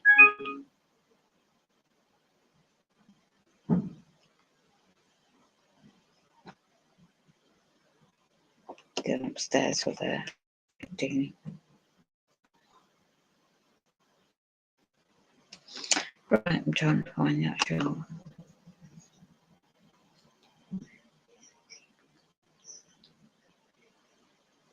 What's it say?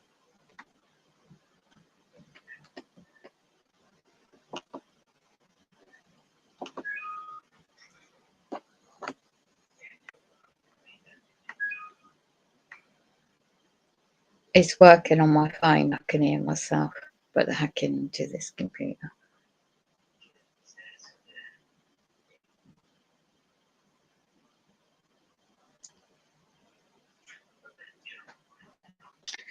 Yes. So there you go. 3 hours or something long, but informative.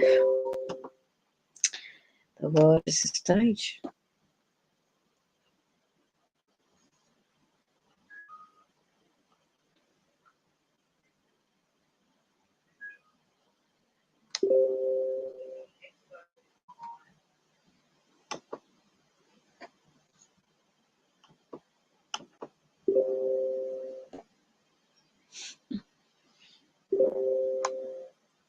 The underground dance, there's an alternative social media which really goes into interesting, not military side. It doesn't go into where you can share information and post, but it just gives information out. It's a spiritual awakening. That guy joined when he was a Marine in America. I've seen the other videos, part 1 and 2 and that lot, so I'm now just gonna see find on YouTube land. Saved it the playlist. You can see where they're controlling this computer and hacking. So I went in this screen and turn the main internet off. Give myself a break. Demonic. Can it just see if I can hear it? Pick up the frequencies. That'd be nice streaming and recording the audio. Still going 6:30. I'm just going to end this Monday 28th 8/20. Yeah. I'll just check the date. This is 29th. So what they do, okay, launch 29th.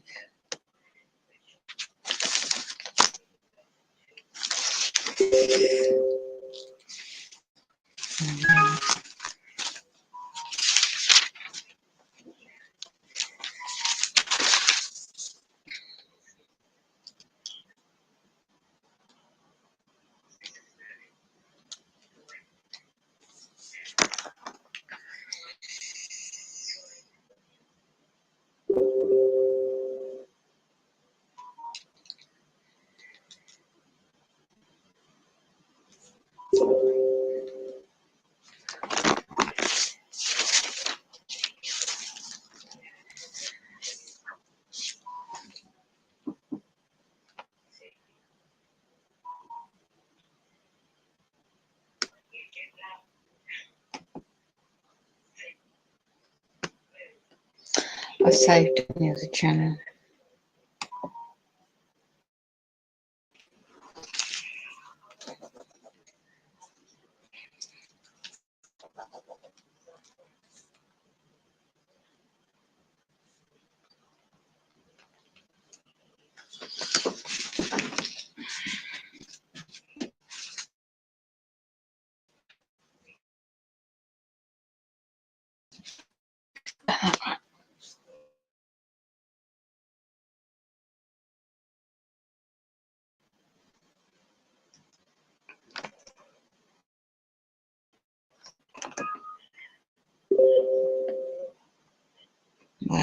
they're desperately hacking me. Did I stumble across information that's publicly knowledgeable or beyond the research?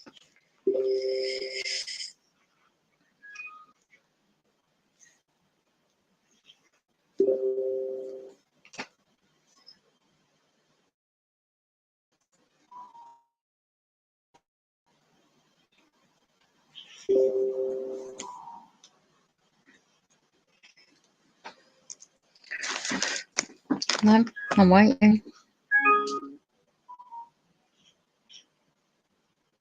You can see the screen showing the evidence.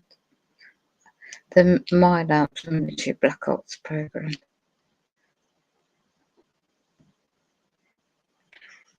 Yep. And they're just hacking into my internet connection.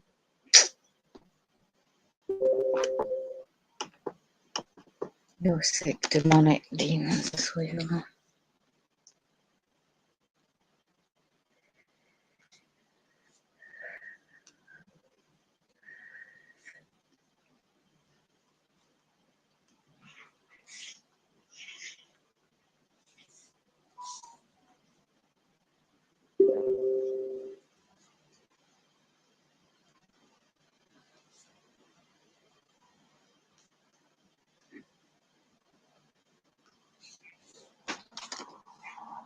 You can see how they're hacking in. It's not just YouTube, it's mainly internet.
Right, it's in this channel. I saved it.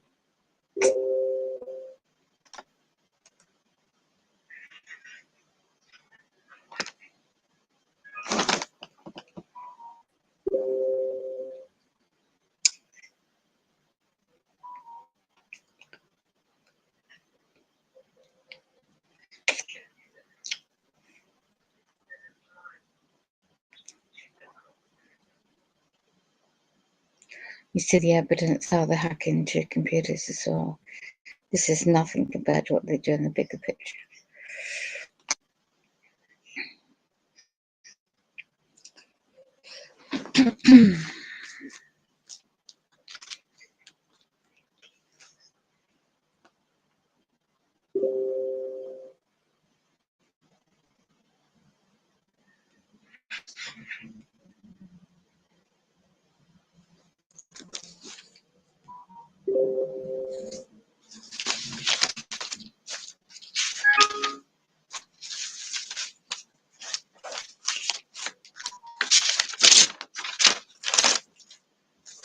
Put it a load of BS in Europe.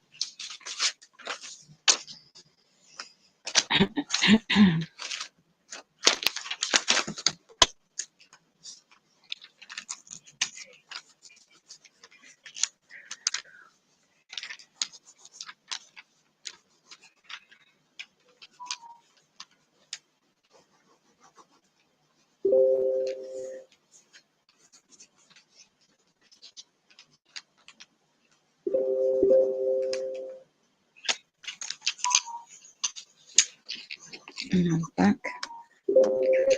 Right, so I'll go to my playlist on my channel, on this channel.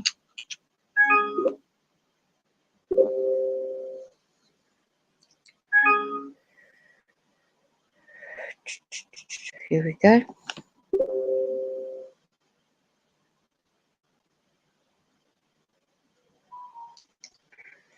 And this is the video. It should come up with see how many parts of this video there is. Part 2 coming up.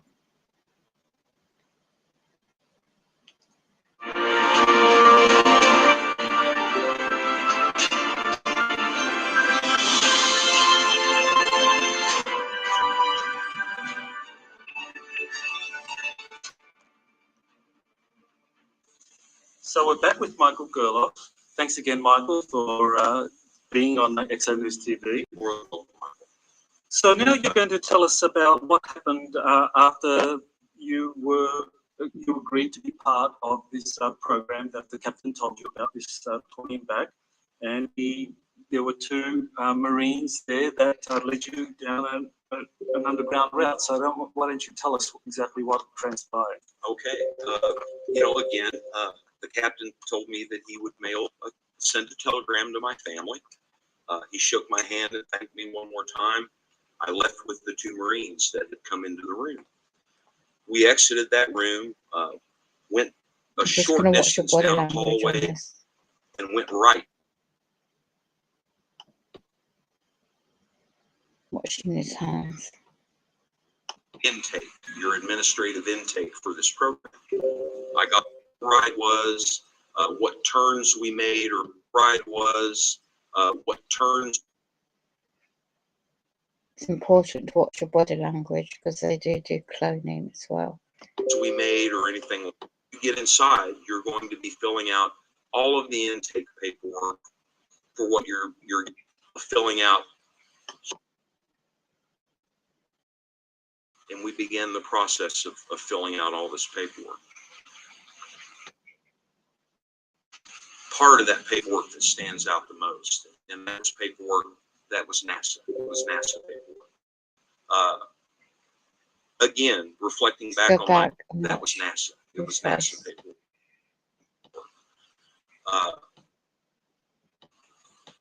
Right, he did the tongue. Reptilian shape-shifting, do the tongues. It could be nothing, but just be careful. Watch out for that. It was paperwork that was NASA. It was. For somebody to come out with secret space program like this, just got to be careful.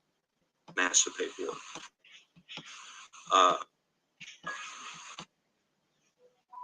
Could be innocent. If people repeat that, their souls have been possessed, and they could be genuine, could be not.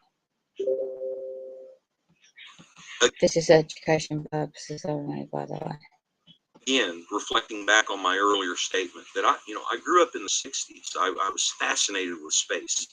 I remember the Mercury program and Gemini and Apollo, and the fact that we had landed on the moon, that was an exciting thing to me. Right. Research about that, the reality, because unless you're there firsthand and see that one landed on the moon, then you might want to be careful, because some people can disinformation, throwing truths in there and non-truths in their statements. I had always been very impressed by that, and I had always thought, wow, it'd be so neat. But right, the shape of his thumb when he's sitting on the chair is on the screen to me is on the right side, but to the viewer on this video it might look like on the left side. You want to look at the shape of it just could be just the position of the chair, but it's always worth to look at little points. I never thought I'd ever have an opportunity to do that. And I remember when that NASA paperwork was laid out in front of me, the feeling that I had, NASA in America is a company. They're all companies, by the way, if you don't know that. I couldn't believe it, that here I am. I just joined the Marine Corps, and I've been invited into this thing, and I was excited and thrilled about it, and in a little bit of disbelief. And I remember, because of my excitement, I started talking about that to this administrative specialist that was helping me. And, I never would have thought in all my life that I would be signing NASA paperwork. And Right, by the way, if you're in the military, come out of it, you have to sign, don't you, a disclaimer that you don't talk about your work that you've been in. I'm not expert in that. Some of you might be able to enlighten. Again, that's really neat. Shut up and let's focus on getting all this done so we can free of that last year, and those was lucky. Now the lucky, very long time. And understanding that your 20 years of service in this program will not be treated like an active duty Marine who serves 20 years, in an earthly sense, that there's not going to be a retirement provided for you like it would be for someone that earns their 20 years and then they get their retirement. It was explained to me that after my service, there would be a helping hand extended to help me in life, to give me opportunities as a way of repaying me for volunteering for this. And because of the nature of the program and the desire to keep it secret, that there would be a guiding hand, a helping hand that would be there to help you out.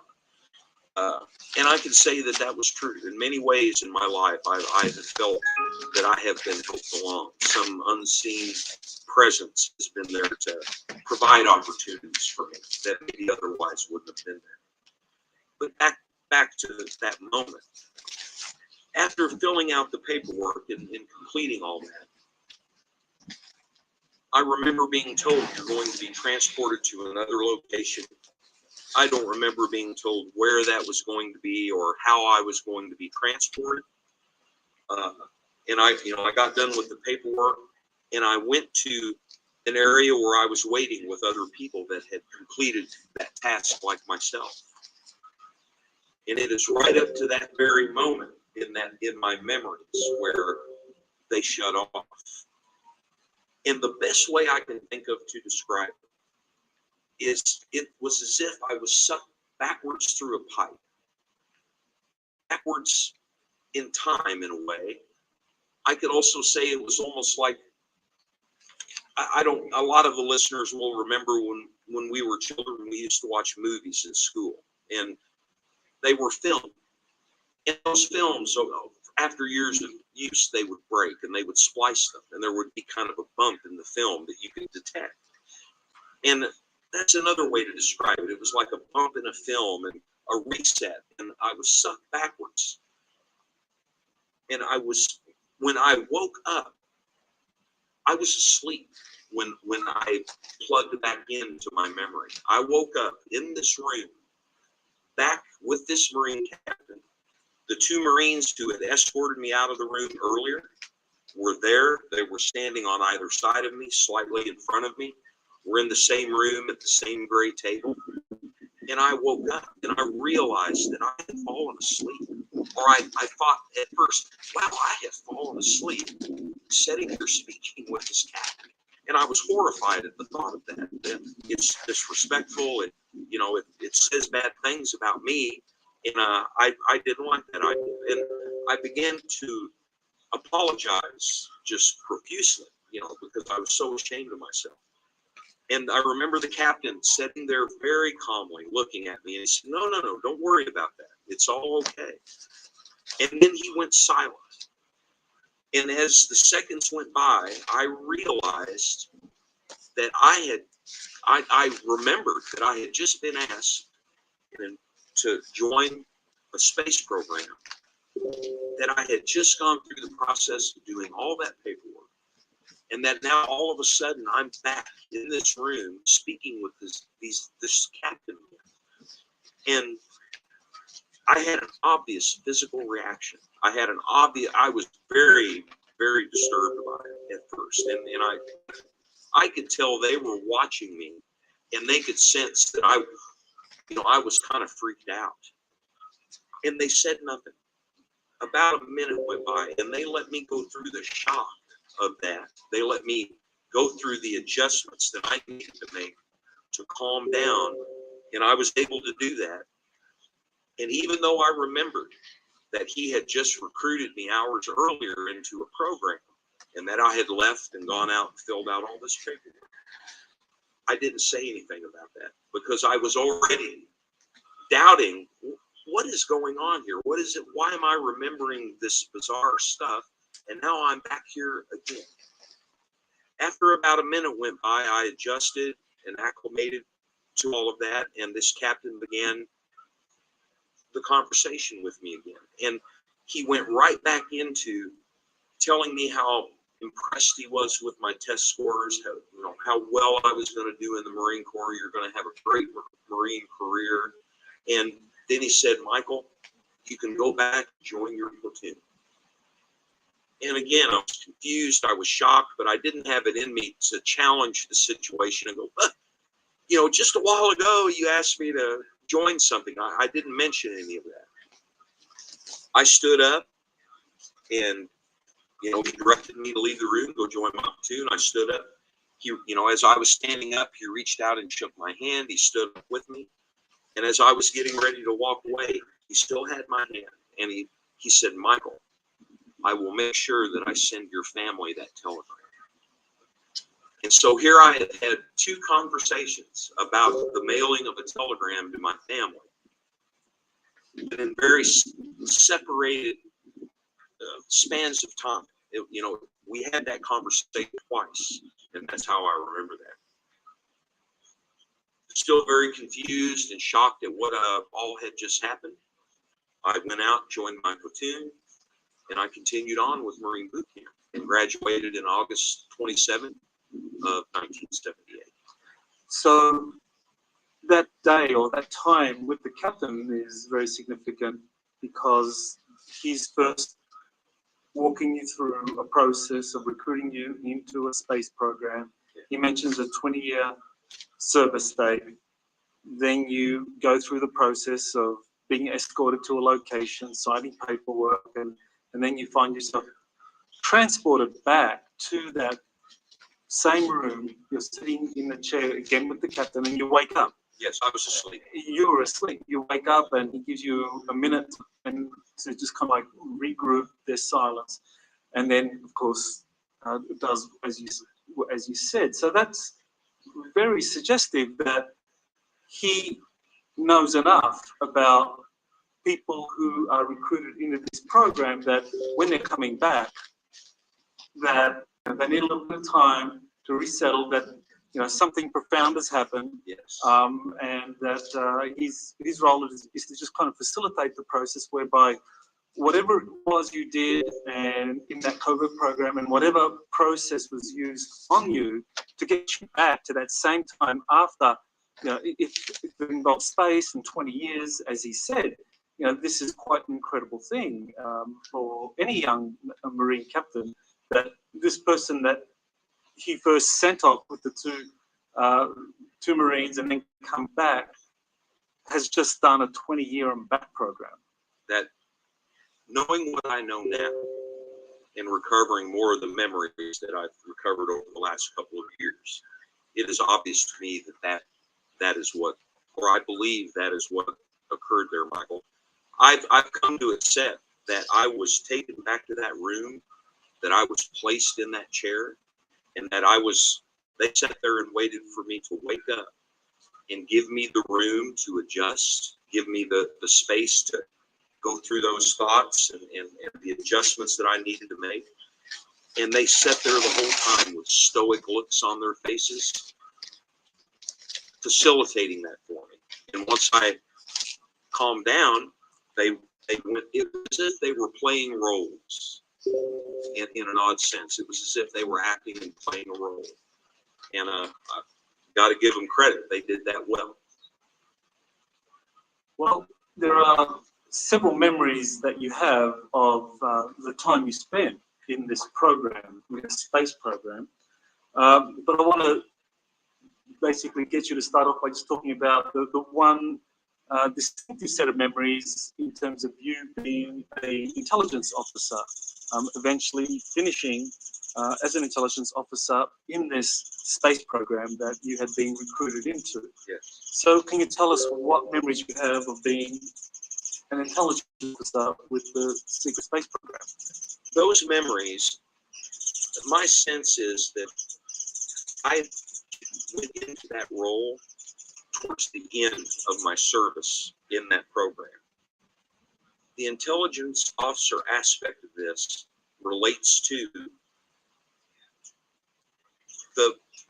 at a later time in life, at a later time in our history, there was going to be a time where this information about these programs, the fact that we are out in space and that we are off planet, and all of these technologies and all these things exist, that there was going to be a moment when it was going to be really important and necessary that this be divulged to the world, not just America, but to the world. And that my role in regard to this was going to remain quiet, go through life, live my life. And there was going to be a moment where it would become obvious. I would begin to wake up. I would see things that would help trigger my awakening. And the intelligence officer aspect of it relates to the idea that it goes all the way back to Dwight David Eisenhower. The idea being that when President Eisenhower took office, I believe that would have been 1954 or 52, when he took office. I believe the events of World War II, discoveries about a presence and technologies that were actually in the airspace in Europe when we were fighting that war, other things that had occurred, Roswell, various other things. I think it had become clear that there was a presence here on the planet. And that along the way, it is possible that a secret government, so to speak, had come into being surrounding all the secrecy, surrounding the military-industrial complex. And that they, in some way, we had lost control of that. And in a sense, there was a secret government operating behind the scenes. I believe Eisenhower and the good men and women that were of like mind, who did not want to lose their souls, who did not want to see this occur, but realized it was kind of already too late on some level. My memories as an intelligence officer, the briefings that I attended, the things that I learned was that there was a plan put in place, and it was going to be a very long-term plan and getting much further down the road into our future, where this information was going to be brought out, and that was going to be a big part of my role. Now, to say I'm an intelligence officer, do I believe that through my life I've worked in some capacity in the 3D earthly sense? I can't say that. But I believe, I know that I am duty bound to do what I'm doing right now. I agreed to do it. I took an oath to do this. And that my role is to come forward and to substantiate what other people have already laid out before me, and to assist with this effort and to make sure that this information starts coming out. I hope I'm answering your question. Yes, you have. As far as this time is concerned, today, day of taping of October 8, 2017, we're at a point where the issue of North Korea appears to have reached a crisis point. President Trump has said that this is the calm before the storm, that there's no other option available, hinting at a military intervention against North Korea. Now, in terms of this period of time, what makes this period so special for you coming forward and for the secret space program's existence being revealed? Well, there are multiple facets to that. And I'll get to the North Korea part of that in a moment. But my memories of the briefings, my memories of being prepared to be released, to come back to this life and continue on. Very clear, it was made very clear to me that there were going to be signs, there were going to be events that occurred that would possibly be part of the triggers that would help wake me up. I believe some of that is just the mere fact that we are entering into higher energies and the cycle of our solar system and our galaxy. I don't want to get too far off into that, but I believe that's real. I believe we're experiencing higher energies that are they're affecting many people, and many people are awakening. Earth changes would be a part of what would be obvious, as far as the timing of this awakening. And it's very obvious to me. The weather on the planet is changing very much. The seismic activity. There are a lot of things going on that are very unusual compared to the past. So the earth changes were a part of that. But one big part, one thing that's important to share with everyone. This effort, it kind of began right after the time of the Korean War. I believe it was discovered that, I don't believe it, I know it. It was discovered that a lot of our intelligence was being shared during the Korean War, and that cost the lives of many American personnel and other innocent people.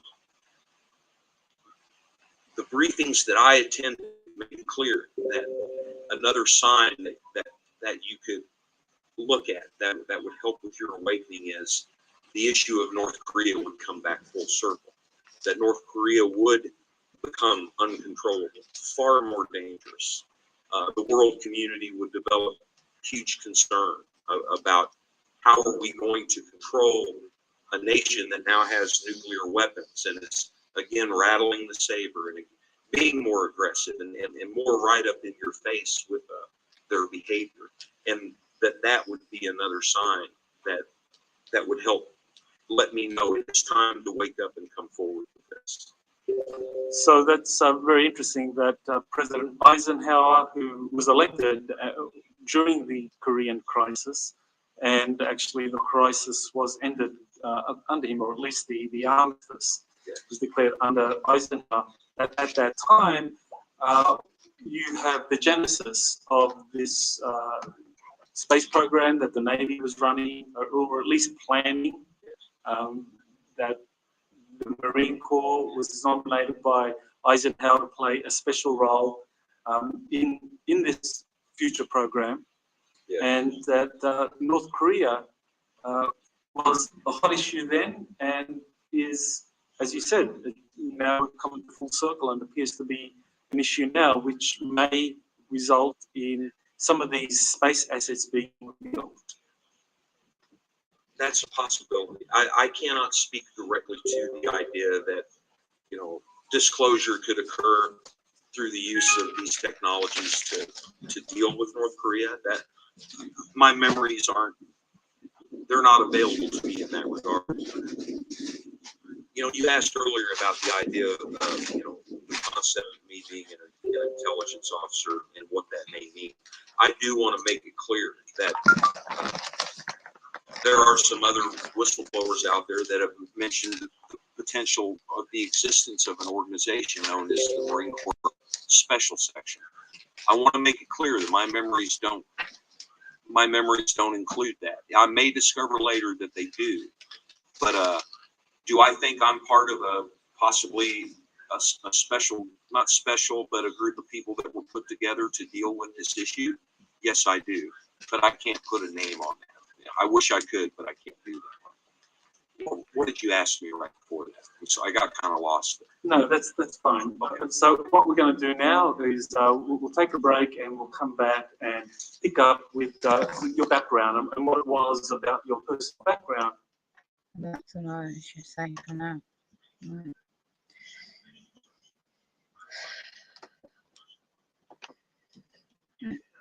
Sign you up for that.